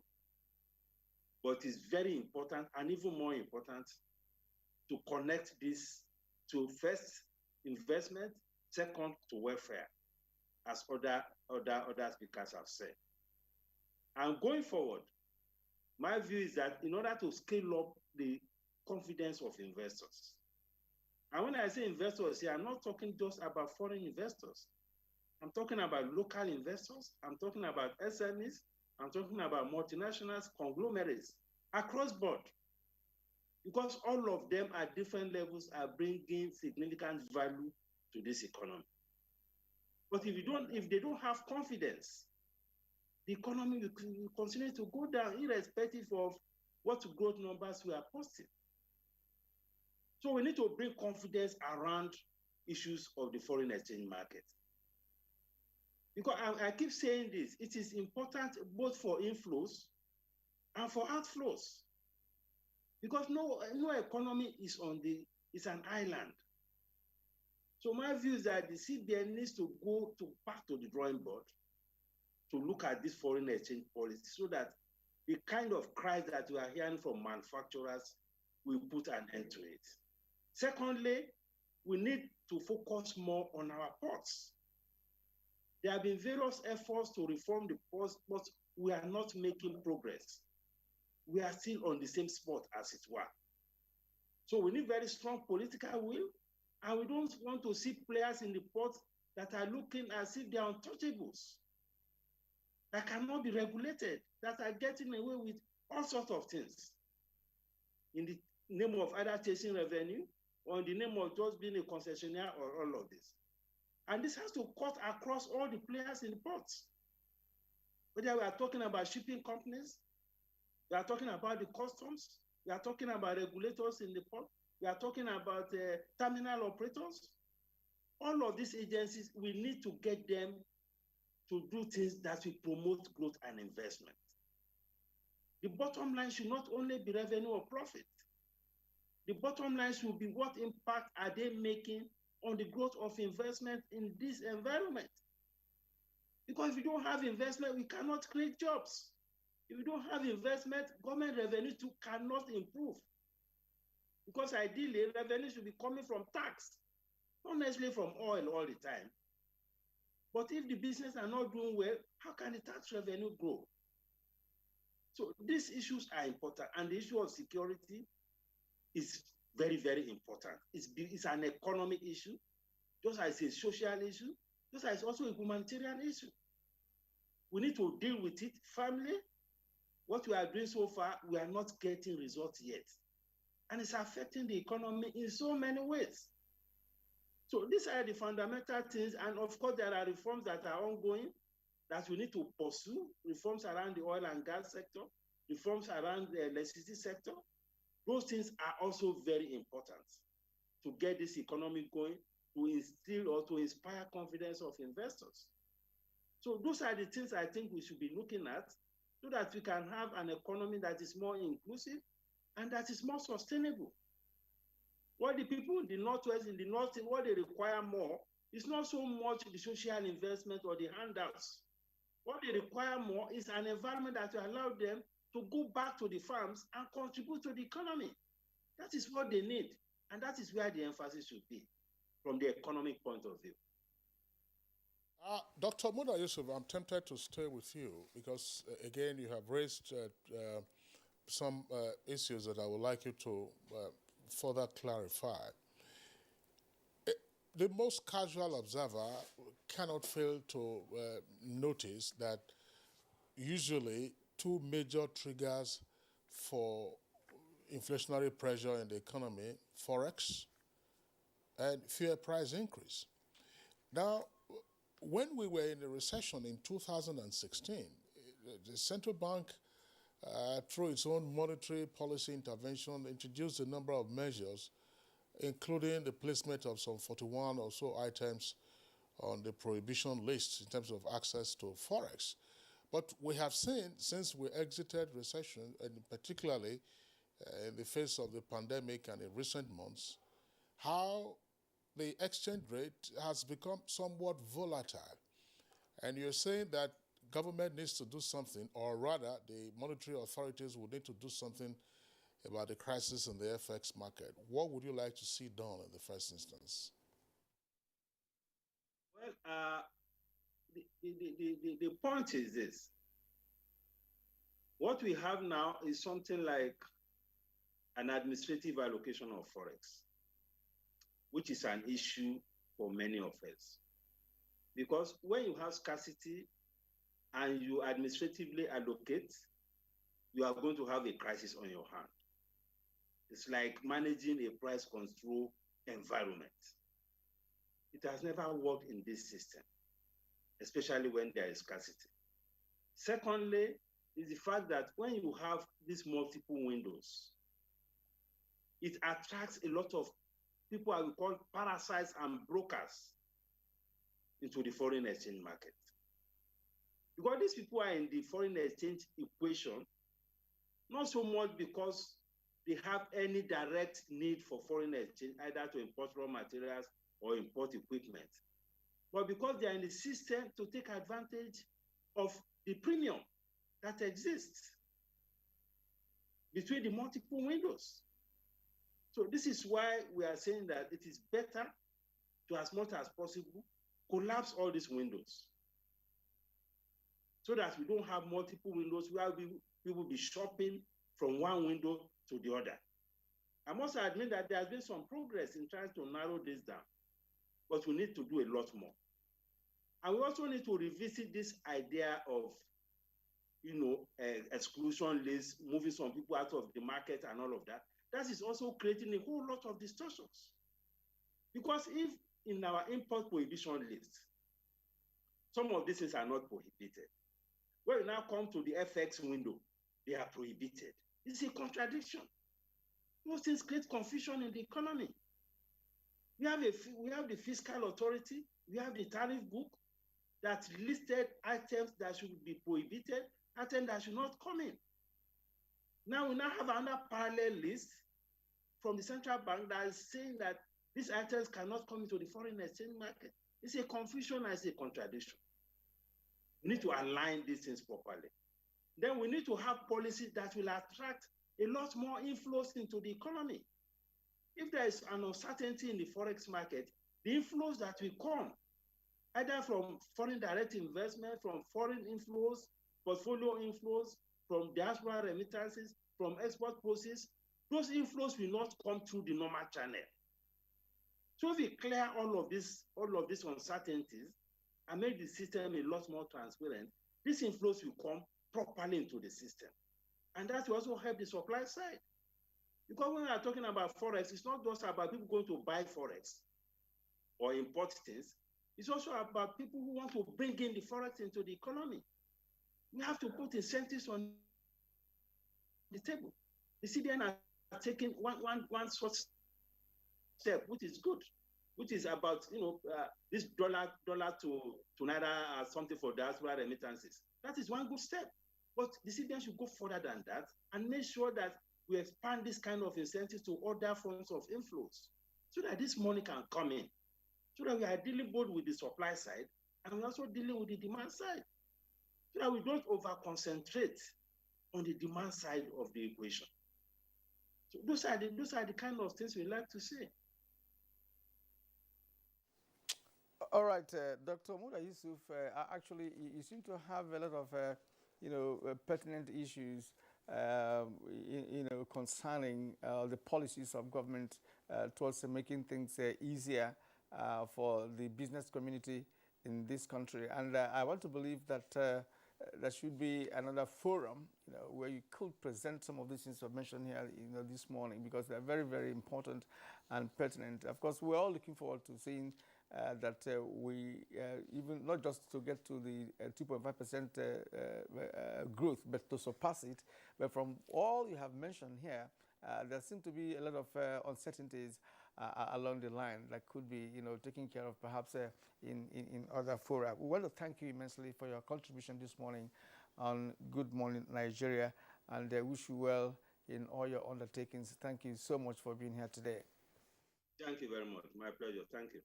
All right, and you're still watching Good Morning Nigeria on the network service of the NTA. We'll take a short break now. When we come back, we will be concluding this program.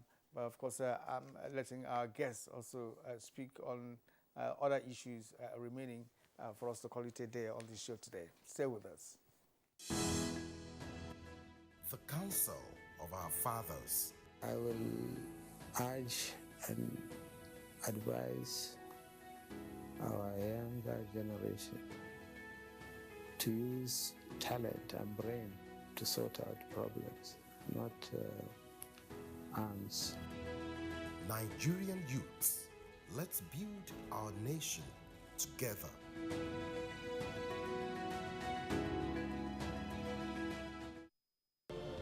These days, people get their news and information from more media sources than ever before. Some of the news and information given are fake, unverified, doctored, and manufactured to create confusion, stir disaffection, and cause disunity. Before you believe or share any news, ask yourself, is this real? Is it from a credible source? Is it verified or verifiable? Fake news is dangerous, whether you do it for fun or for political gains. Real people can get hurt. Fake news, don't create it, don't spread it. This is a public service announcement from NTA. Contemporary times require practical skills to remain competitive and relevant in your organization. Therefore, take advantage of NTA TV College short proficiency courses to sharpen your professional skills. Basic Broadcast Accounting and Auditing. Date 19th April to 30th April 2021. 2 weeks. Audio Engineering, Operations and Maintenance. Date 19th April to 23rd April 2021. 1 week. Protocol, Event Management and Public Relations. Date 3rd May to 14th May 2021. 2 weeks. Intermediate Camera Operation Techniques. Date 17th May to 11th June 2021. 4 weeks. The course fee for the 4-week course is 100,000 naira per participant. The fee for the 2-week course is 80,000 naira, while the course fee for the 1-week course is 40,000 naira only. Accommodation inclusive. Venue for all the courses is the serene and secure environment of NTA TV College near Old Government House, Rayfield, Jos. For more inquiries, please call 0803-314-4383 or 0806-980-9807. NTA TV College, Jos, training you to be the best you want to be.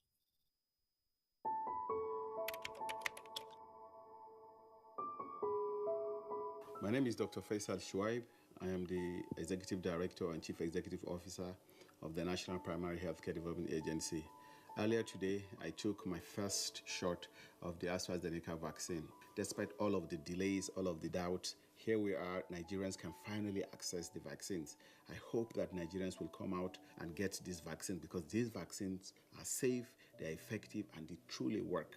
Over the course of the next few weeks, we have to continue wearing face masks. We have to do social distancing. But I know eventually once we're able to get herd immunity, then we'll be able to stop all of these non-pharmaceutical interventions. To get the vaccination, you should go to the MPHCDA website. There's a link on there that you click and you can register and schedule exactly where you want to get your vaccine.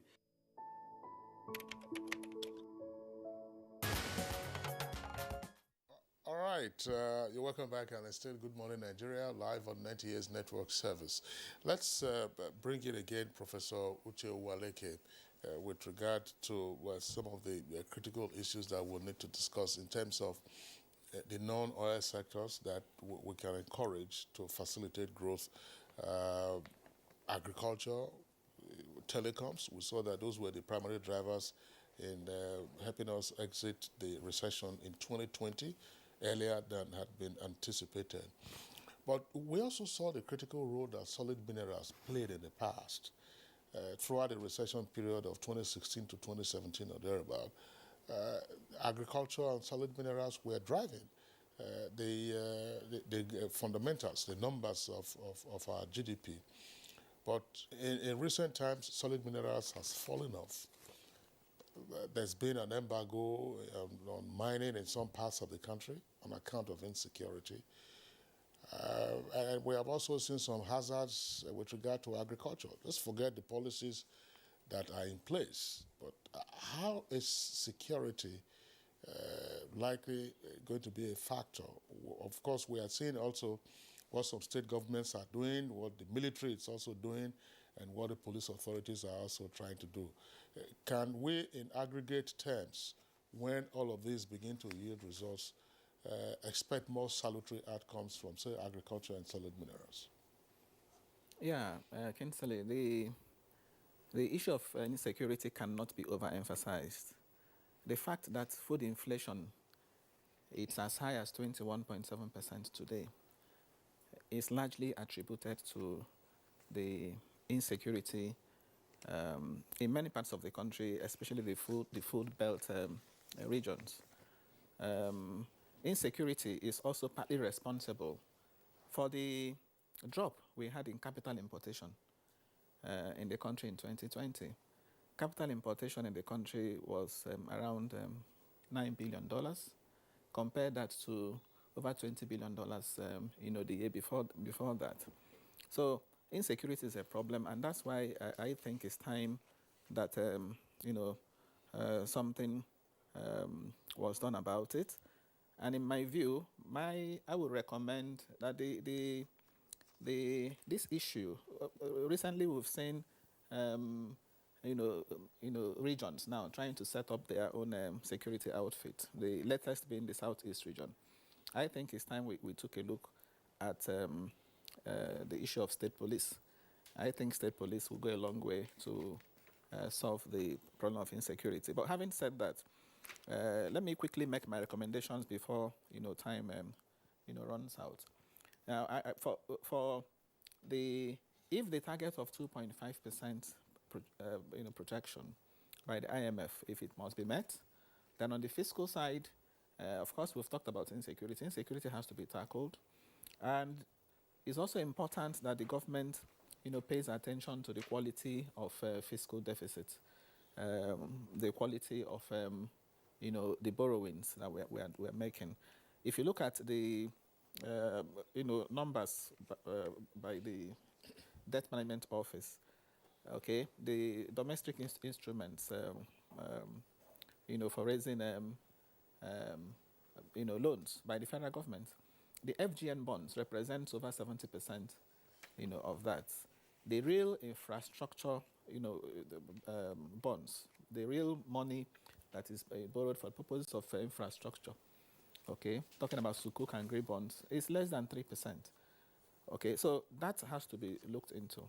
And recently, again, as I mentioned earlier, I read the government is also planning to issue Eurobonds. Okay, Eurobonds have their own, shortcomings. If you also look at our debt profile, Eurobonds account for about 40% of external debt, but they represent over 59% of the debt service. So what that tells you is that Eurobonds, are quite expensive relative to other debt instruments. So it's important we pay attention to the quality of the fiscal deficit. Borrowings must be tied to self-liquidating projects. That is the only way we can, ensure that the economy, grows. Now, on the part of monetary policy, I also want to enjoin the central bank to continue this accommodative, monetary policy, recognizing the fact that inflation rate in this country, is not caused by monetary factors. It's largely as a result of, high, supply side deficit. So it's important that the central bank continues to engender a low interest rate environment, because that is what will even help businesses and lead to improve their output. Now, closely tied to that is the issue of this PMS, the price of pump price of fuel. In April last year, 2020, oil price was $19 per barrel. Today, oil price is in excess of $60 per barrel. So there is no way that government is not subsidizing the pump price of fuel. Okay, what I will recommend to address the issue is for the government to roll out compensation measures and then wash its hands off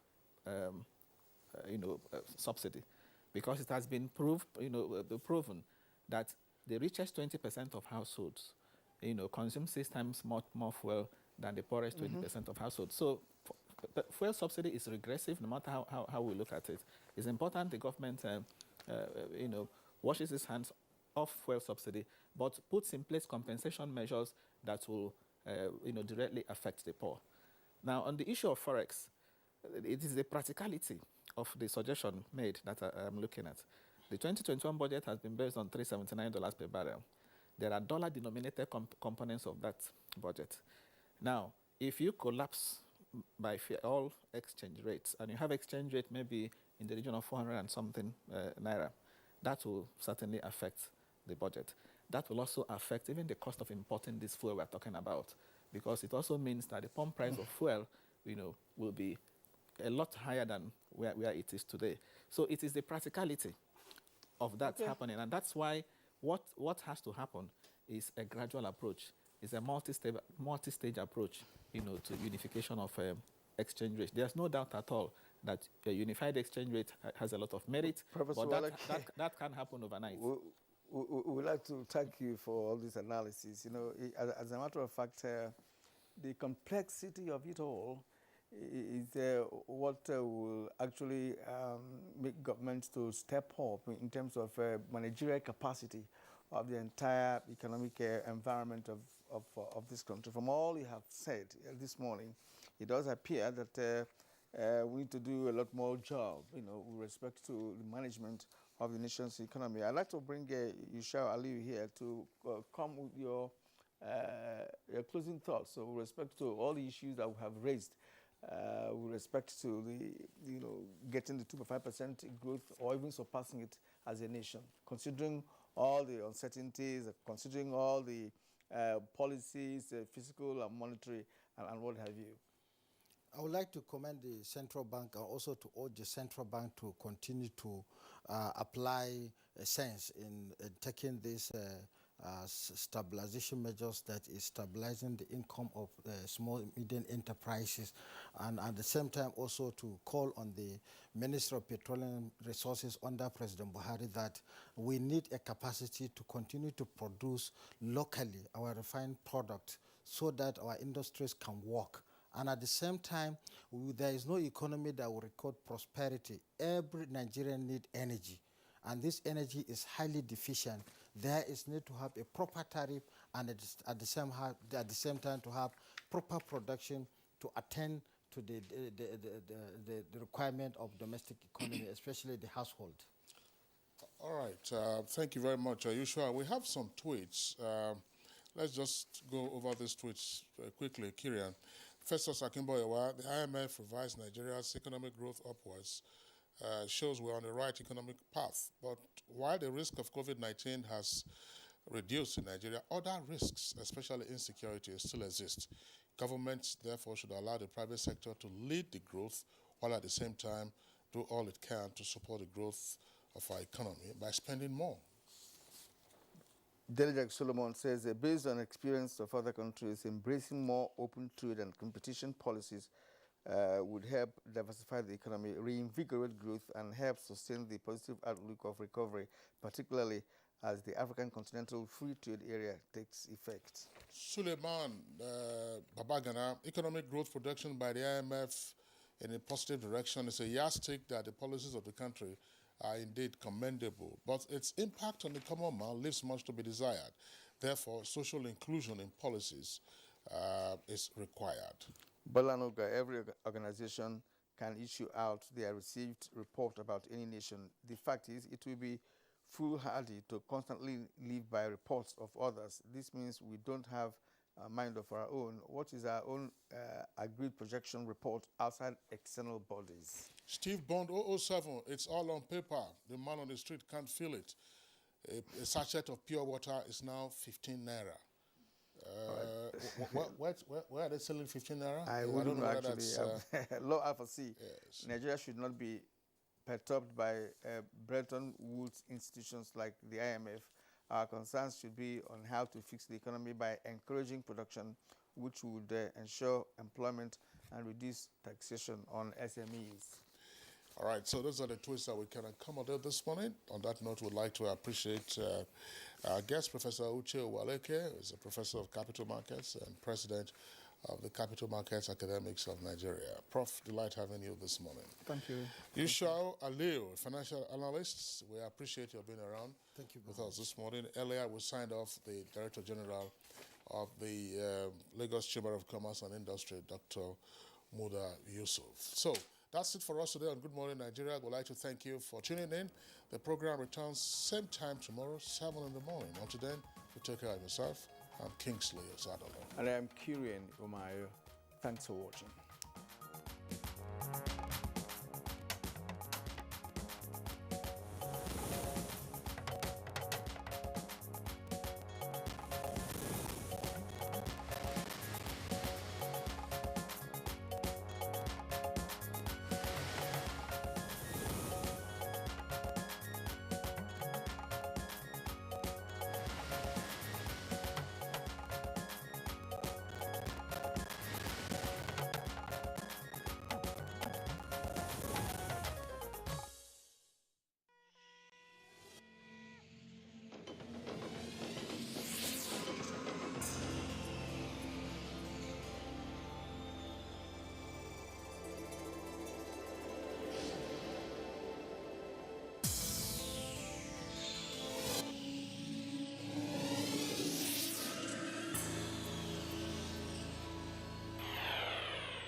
NTA, you can't beat the rich. Hello and welcome. It's time for another interesting package of Everything Music. Angelina, you dey cool in my temperature. If you call, I go come deliver. This is Talking Movies. In times of old, the world was full of wonder. No! Stop it! Welcoming you to your weekend for today. Arise, O compatriots. It's time to use our voice. Beyond 6 packs. Bills. Pay the bills. Keep paying my telephone bills. Please pay my bills. Welcome to Gallery.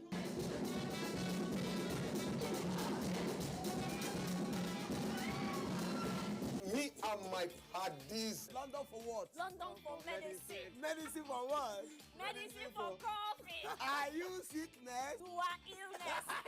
Welcome to Gist Zone. All right, my name is the Eselucien Wego One. Ona nyokoko nyonyo.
Welcome to Abuja, the place that unites Nigeria. Information is power. Everyone wants power. So feel powerful with the NTA News mobile app, the one-stop information center. Real news at your fingertip. Be the first to report by uploading first-hand information on the U-Report link. And be the first to know by simply clicking on any of the links on the sidebar for headlines, domestic and foreign news, economy, security, politics, sports, and more. Stream live on your smartphone and tablets and stay connected. It's pretty easy. Simply download NTA News app from your Google Play Store and you're good to go. NTA News mobile app, your access to real-time information.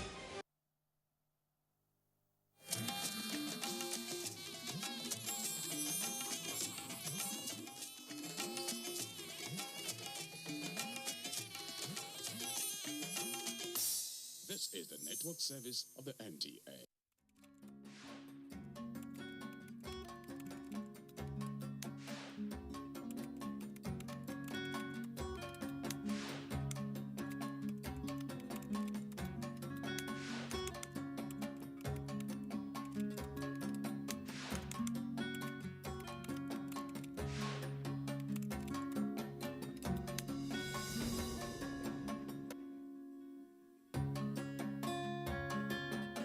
Now, the wise ones have said that man proposes, but God disposes. To some people, it's just a saying, but it's the truth. It's something that truly, truly happens, and I've seen it happening. Welcome. This is Thoughts for the Week with me, Cordelia Ogbe. Now, let's start off by, answering some of these questions. Do you have parents who maybe now have retired, have gone back to the village, maybe they're somewhere close to you, or your in-laws? You have? Now the next question is, how often do you reach out to them? How often do you care for them? Question. Think about that. There are people who believe that they do not owe their parents anything at all. That after all, did I beg you to call me from heaven? I was staying on my own JJ when you gave birth to me. Sending them to school, doing this and that, is something you ought to have done for them because you fathered them or mothered them, so they have come to believe, so they have come to say. But our elders, are they very happy with this? Not so. Let me share a story with you that our elders shared with us. The story of the woodpecker. The woodpecker is a bird that digs very well into wood and all that. It digs very well. At a point, the old mother had wanted to see him. Oh, I'll see her later, I'll see her later, I'll see her later. He kept saying that, procrastinating. And then the woodpecker had this very beautiful plan that whenever the old mother dies, he was going to dig a very beautiful grave for the mother using his very powerful beak. And alas, the mother died. And the woodpecker, on that very day of the burial, had a big ball on his beak. And so, the woodpecker could not do what he had dreamt of doing, digging a big grave for the mother. Our elders say, if your relation is dancing well in an arena, but you do not have money to dole on him, your hearty cheers would do.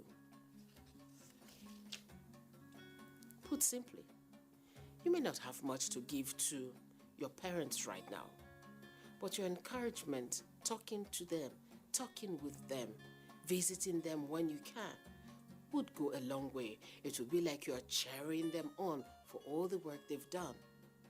We've come to see that in this region, and maybe other parts of the world, I don't know about them, I'll speak about this region. You'll find that when somebody dies, an old man, woman dies, you find everybody rallying around the children trying to raise money to do what? To go and modify their home house, or to try and build a house before they can bury their loved ones.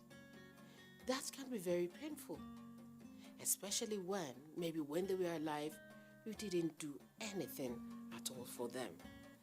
Now let me share some of these quotes with you. To care for those who once cared for you is one of the highest honors. Parents, they didn't leave you when you were young, so don't leave them when they are old.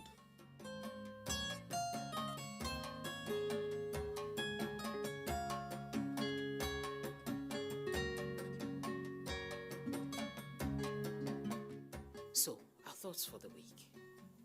Are you one of those who believe that your parents, you do not owe them anything when they become old and all retired because they did what they had to do for you because they gave birth to you and so on? Till I come your way again, do think about these things and remember that what goes around comes around. My name is Cordelia Ogbe. Take care.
Consider your personal style for a moment, if you would. Is it intentional, carefully curated, or is it random and unrooted? Does your style tell a story? Better yet, does it tell your story? Does it capture the essence of your spirit and your personality? Lastly, does your style leave an impression? It's not about a budget. It's about making choices to lend a bit of soul to your wardrobe and add that third dimension to the way you present yourself. Today, our stylish pursuits take us through the bustling commercial districts of Lagos and Abuja, from Mushin Market to Gariki Area 1. And I can assure you it's going to be a trip well spent. Welcome to your weekly survey of style and culture across the globe. I am Onyekachi Oba, and this is Today's Style.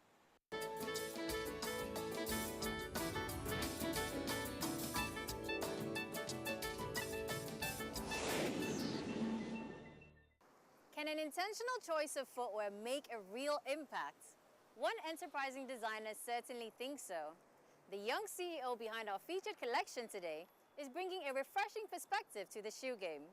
Let's see how 32 Collections is setting the right example for building a successful lifestyle brand. There are plenty of shoe brands out there where the bottom line is to sell products and make money. Some entrepreneurs, however, crave something deeper. They're setting out to make a real impact on their customers and even on the world at large. He earned 2 advanced degrees in economics and information science before he found an outlet that reflected his identity and expertise. Finding his niche in the footwear industry has been a difficult risk, but ultimately worth it. With his brand 32 Collections, he wants to evoke an emotional connection and tap into your way of life.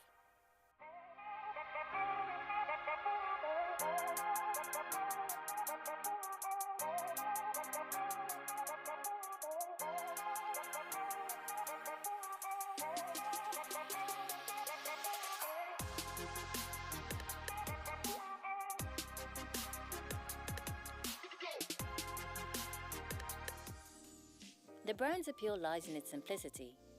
Take a close look at the finishing. It's immaculate, and easily the first thing that catches your eye. Then the sleek textures, enhanced all the more by the modern silhouettes and purposefully minimalist design. At its core, 32 Collections is a lifestyle brand infused with youthful energy and vibrance. The brand converges the stylish footwear needs of men, women, and little ones with functional, creative, and unique designs.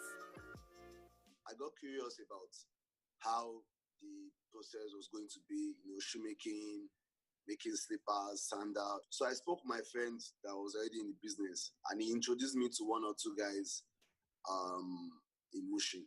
That was even way before I got to know how much you sell leather, the quality of leather, buy this instead of buying that. When I started, it was just I got white nylon. I didn't even have a stamp, so like my logo was never on my slippers. So I bought white nylon, like 100 pieces. So I was just delivering like that. With time, I made my logo, and then I also had my logo on the light nylon, and then shoe boxes. So basically, this is not the business where you have to look for 100,000 naira to set up first. You don't even have to have already made slippers and shoes because you might not get someone to purchase them. This is you meeting up with friends and family, telling them that, okay, I recently just started this shoe and slippers business. If you guys want to, because I know that it is through friends and family that you meet other people. When your family is wearing a family member wears something that you made, and other people are seeing the fine slippers and fine shoes. It is my brother that made it. My friend made it. Can I give you his number? Making shoes for the thrill seeker, the adventurer, the transporter, or the luxury lover involve telling different stories, but essentially keeping the messaging consistent. For this brand, the message is that quality is paramount. I wake up in the morning, leave Bagada, go to Mushin, monitor what they are doing. Sometimes I buy the materials myself, and sometimes I buy other things myself just to make sure everything is perfect. You need to make sure there is a bond between you and then the people that work for you. The fact that I am there supervising them, and then I always want my customers to come back for more, there is no question about it. I just have to give quality. And that starts from buying the leather, production, details, even sewing part of the materials, and packaging. Consumers like brands they can relate to. For 32 Collections, the appeal is easy to identify, especially among young people who can relate to very specific tenets of the brand's messaging. They like the fact that it's a homegrown brand that embraces local craftsmanship and talents. They like to see and support the efforts of other young people. Seeing a young person build a brand from scratch is undisputedly inspiring.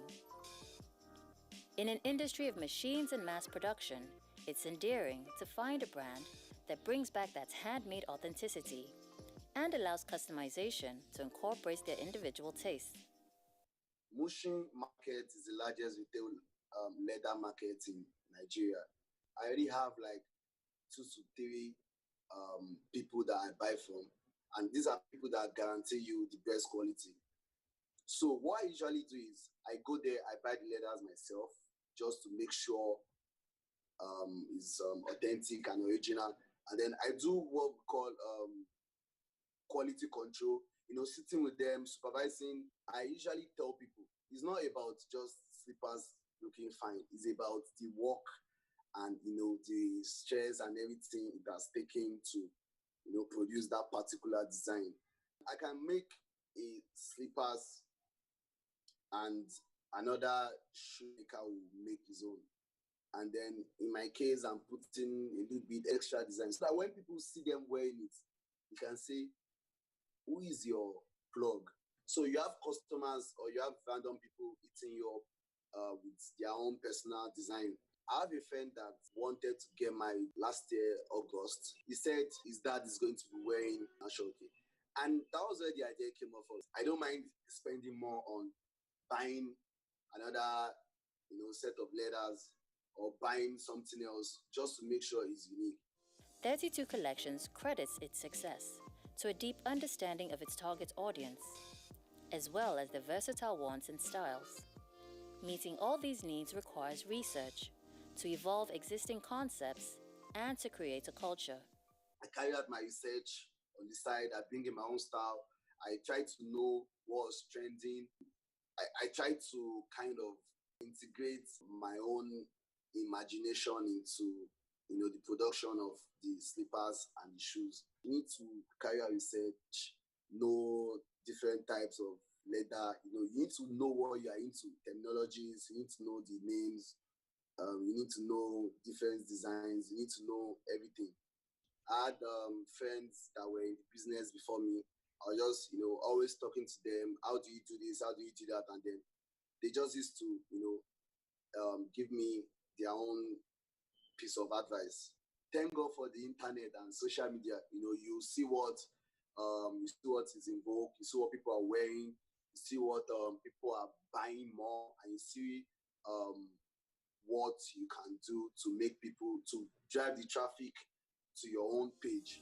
Paramount to building a successful lifestyle brand is growing and maintaining relationships. A lot of entrepreneurs have great ideas but poor execution.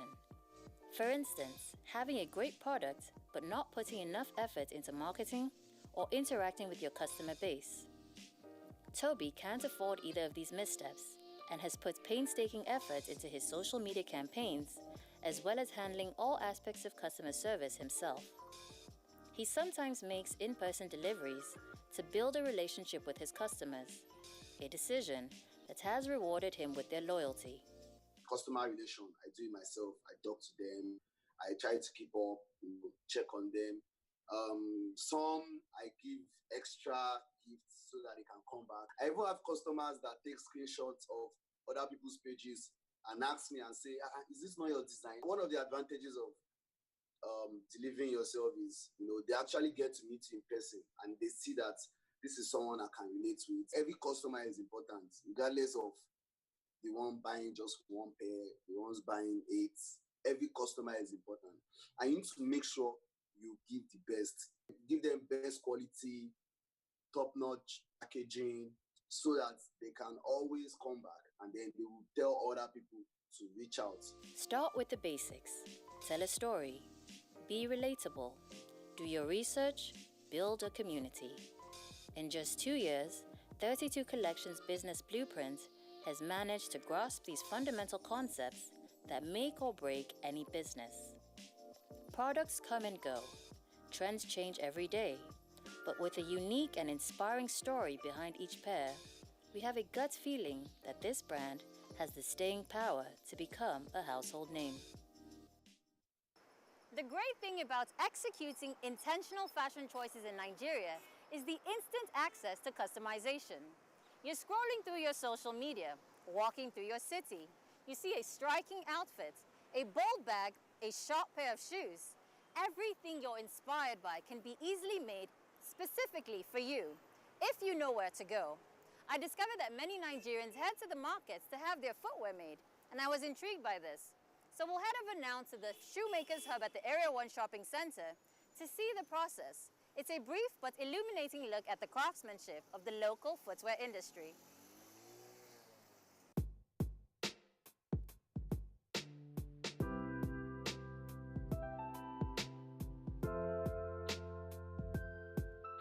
At the Area 1 market, I've been introduced to a man by the name of Nura.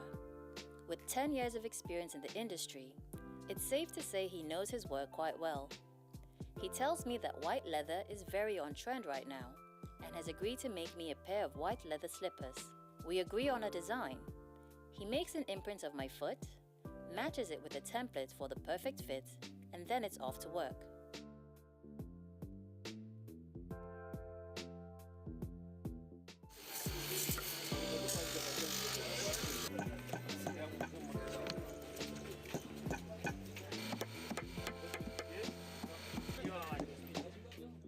Nigerians are huge consumers of leather goods. Belts, bags, casual shoes, sandals, and slip-ons, referred to as palms, are a consistent staple of Nigerian everyday wear. The aesthetic appeal of finished leather products remains a desire for many, here and indeed the rest of the world.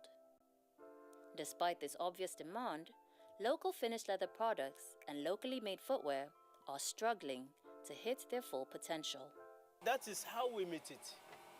We know we have a leather in Nigeria, but any leather you see is, if you can see it like this one is pure leather.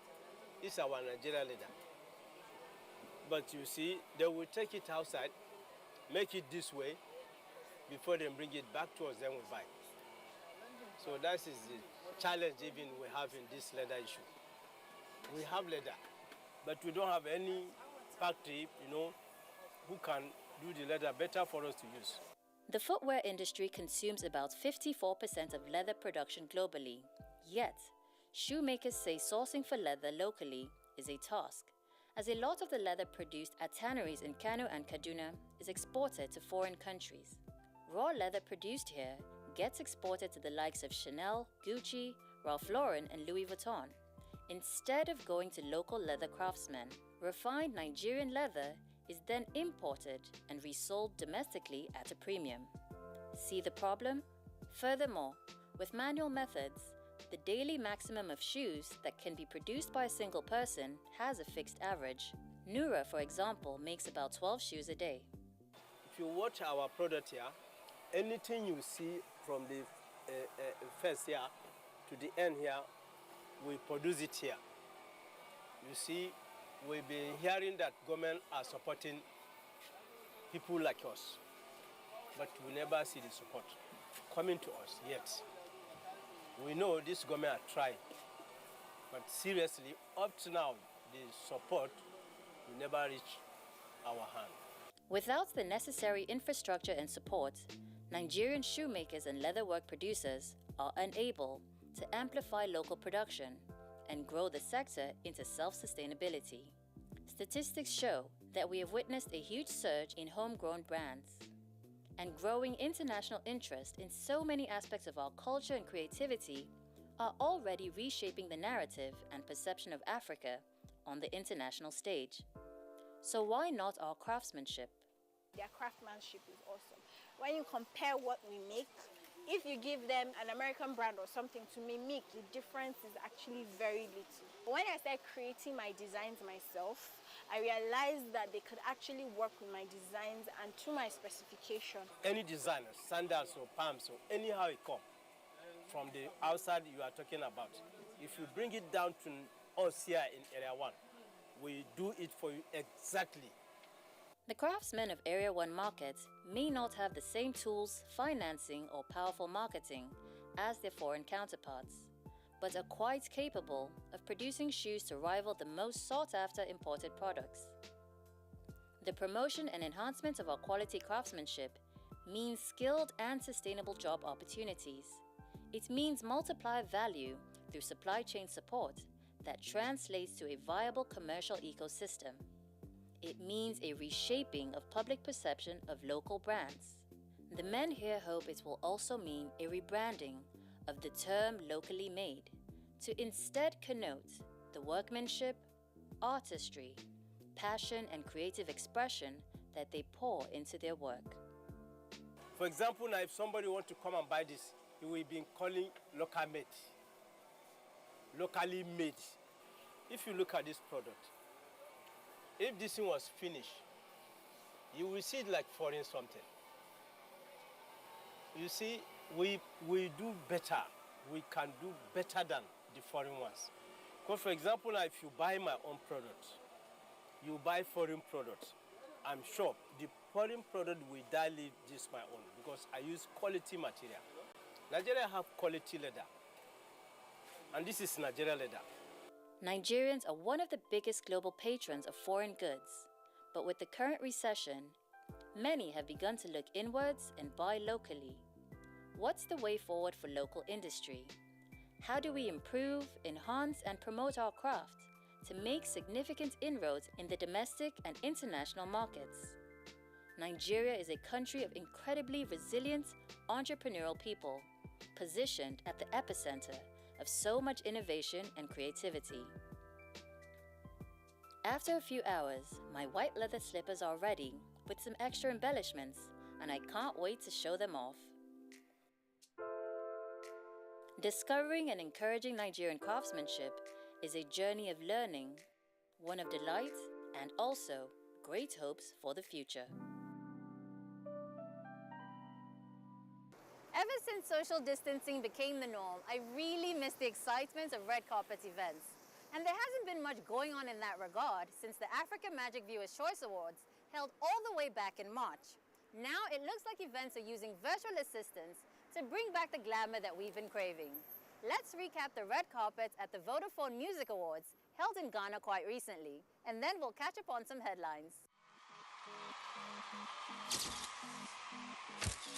Once again, the Vodafone Ghana Music Awards took the center stage of events in Ghana, and as usual, it was nothing short of amazing. Celebrities came together to celebrate the beauty of Ghanaian music and the effort artists have put into their work. After months of restrictions on social gatherings, attendees of the award ceremony did not hold back. Artists, media personalities, and entertainment pundits came with looks to kill.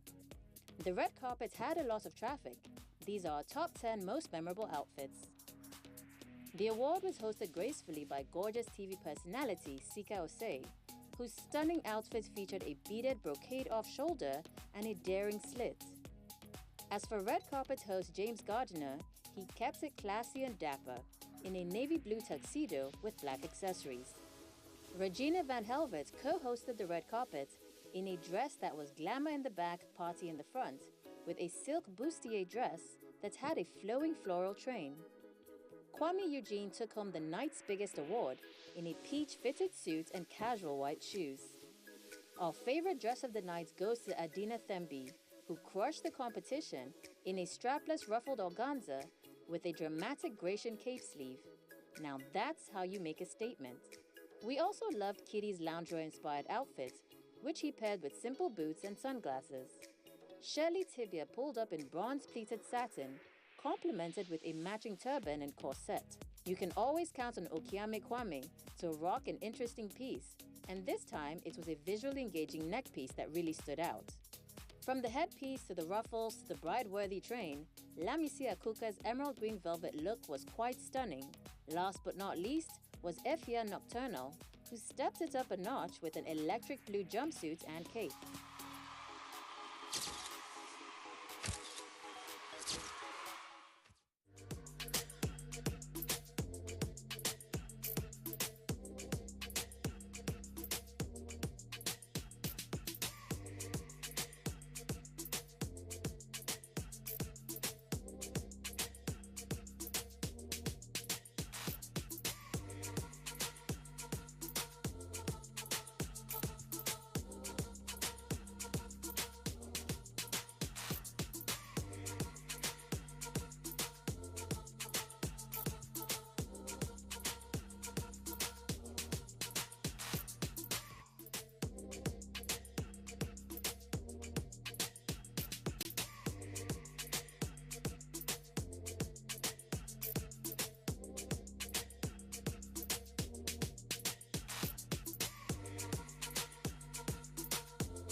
Thanks for catching up with us today.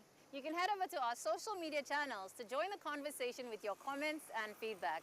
We look forward to catching up with you same time next week. Join us every Monday for an in-depth look at global style and culture on Africa's largest television network.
This vaccine is safe and it has been certified safe and usable by NAFTA.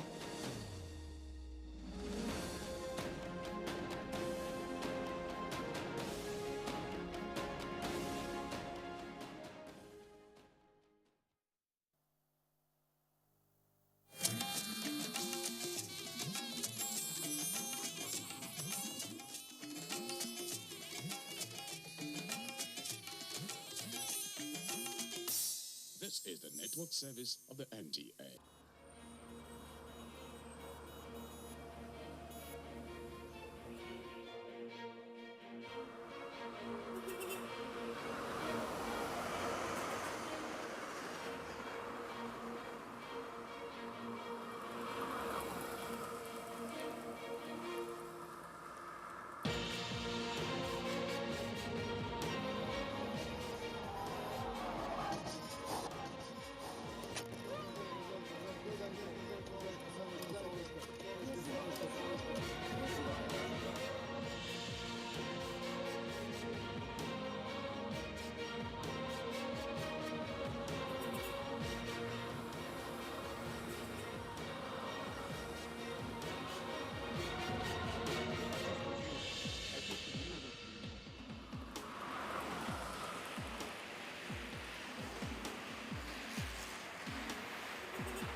accident is one of the leading causes of death across the world. It has become a global menace, leading to serious injuries and a life of misery for a lot of people. However, lives can be saved if there is on-the-spot help for accident victims. Welcome to Road Matters. I am Fatima Umar. It is a sad fact that people pass by accident victims without helping them. Not because they do not want to help, but because they are afraid of what will happen after they help. This is not right. Is there a law on compulsory treatment of accident victims? And how far has it been implemented? We'll find out more in the course of this program today. First, we drive to Ibadan in Oyo State, where Bumi Adeyemo will take us through on compulsory treatment of accident victims.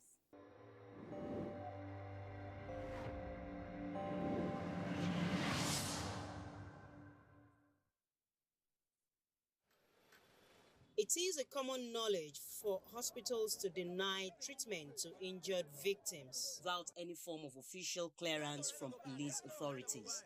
These, on major occasions, have caused rising figures of casualties, either from armed robbery victims or ghastly motor accidents, especially when victims or their relatives couldn't get the clearance on time. Out of the people I had met and discussed with, I discovered that when they encounter such accidents, at the end of the day, they don't normally have the opportunity of being who they were before. Some cases there will be deformity. There are times properties will go along with it, because when the person is being admitted, the hospital will be demanding for this, demanding for that, and before you know it, cars, houses will be sold in order to make sure that this person still lives. And at times, by the time they are discharged and out of the hospital, there's nothing for them again. Accident experiences are usually very bad, as we know. It was a very bad experience for me as usual. And how I overcame the accident, it was just my own willingness to be alive. And number two, taking the drug in dosages as administered by the physicians. Although this phenomenon goes against the ethics of the health providers like doctors and nurses to save lives first, still there is need to abide by the dictates of the law. It's not supposed to be like that. You don't need a police report to attend to accident victims or gunshot injuries or suspected armed robbers. We are supposed to treat them, and if they have a police report, fantastic. If they don't have, treat and report to the police. But if it's accident, because you don't know who and how they will dump the person, you treat the patient, but you make sure one person stays with the patient. You get the ID of that person. You must have an ID and the phone number. Sometimes they give you a wrong phone number. As soon as it gives you a phone number, call that number and let it ring. So you know the person standing with the person, it's actually genuine. So you are supposed to treat, then request for a police report or inform the police. It is wrong to drive them away and get a police report. With the government order that accident victims should be given prompt and adequate medical care, there seems to be hope of survival for victims. Any Nigerian that attend to accident victims, taking accident victims to the hospital, the first thing they will request is police report. The purpose of police report is to guide the incidents of what happened. That is for the government to know exactly what really happened. The life of every citizen is precious, no matter the circumstance of victims. As such, it should not be allowed to waste.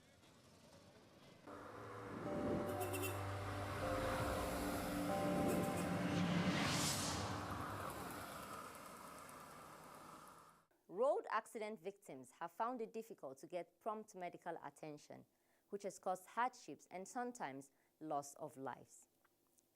Let's move to Oka in Anambra State, where Ifoma Uche will take us through on compulsory treatment of accident victims there in Oka.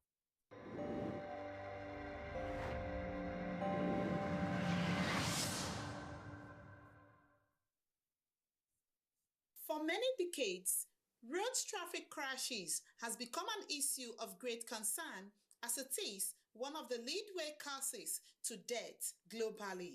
One of the major issues facing safety on Nigerian roads today is overspeeding and lack of concentration. It has become imperative for the Federal Road Safety Corps to intensify efforts to check the trend and also tell us the compulsory treatment for accident victims. When a crash occurred on the road, it is expected that the public inform the Federal Road Safety Corps or any other road safety emergency agency, to conduct rescue operations. When we are informed, we go straight down to the scene of the crash to ensure that we evacuate the victims of the road traffic crash and take them to the nearest hospital for further medical help. The Federal Road Safety tells us more on the difficulties road users experience when involved in an accident and efforts done. What is expected of a road user is that when they witness a crash, the first thing they're supposed to do is to call the emergency number 122 of FRSC. But I'm surprised that some of them will not do that. What I'm saying now, the next thing they would do was to start snapping pictures of the crash, taking pictures, neglecting, the victims of that road traffic crash instead of rendering help. And in some cases, you see them even, ensuring that they conduct the rescue themselves when they don't have the required expertise, rendering first aid to the victims of road traffic crashes and further worsening the situations of the victims. Again, when such things happen, you see some of them constituting a nuisance by parking as passerby trying to see what is happening, even disrupting the activities of the road safety officials who are there to ensure that they evacuate the victims. You see all of them gathering. They don't have any business at asking, but because of the crash of the call, all of them want to go to that place and start looking when they don't have any business there. These are part of the problems that we have. One of the difficulties again is when a crash occurs in the night. It is always very difficult, to get help. So we advise the motoring public to please try as much as possible to plan their journey during the daytime, because when the crash occurs in the night, it's always very difficult to get help. Here is one of the flashpoints of road traffic crashes in Awka, the Anambra State capital, known as Immigration Junction or Ezuzu Junction. Let's find out from road users their experiences when there is a crash. Especially the road safety corps. I'll give them 100%. They are doing their best. I've been in an accident scene before, like I was one driving and the guy behind me lost control and he jammed us. We entered into the bush. Road safety came and police came. But just communication was just a problem that took time, but they came. The important thing in an accident scene is to rescue those people that are involved. But in this time around, you see people taking shots, snapshots of the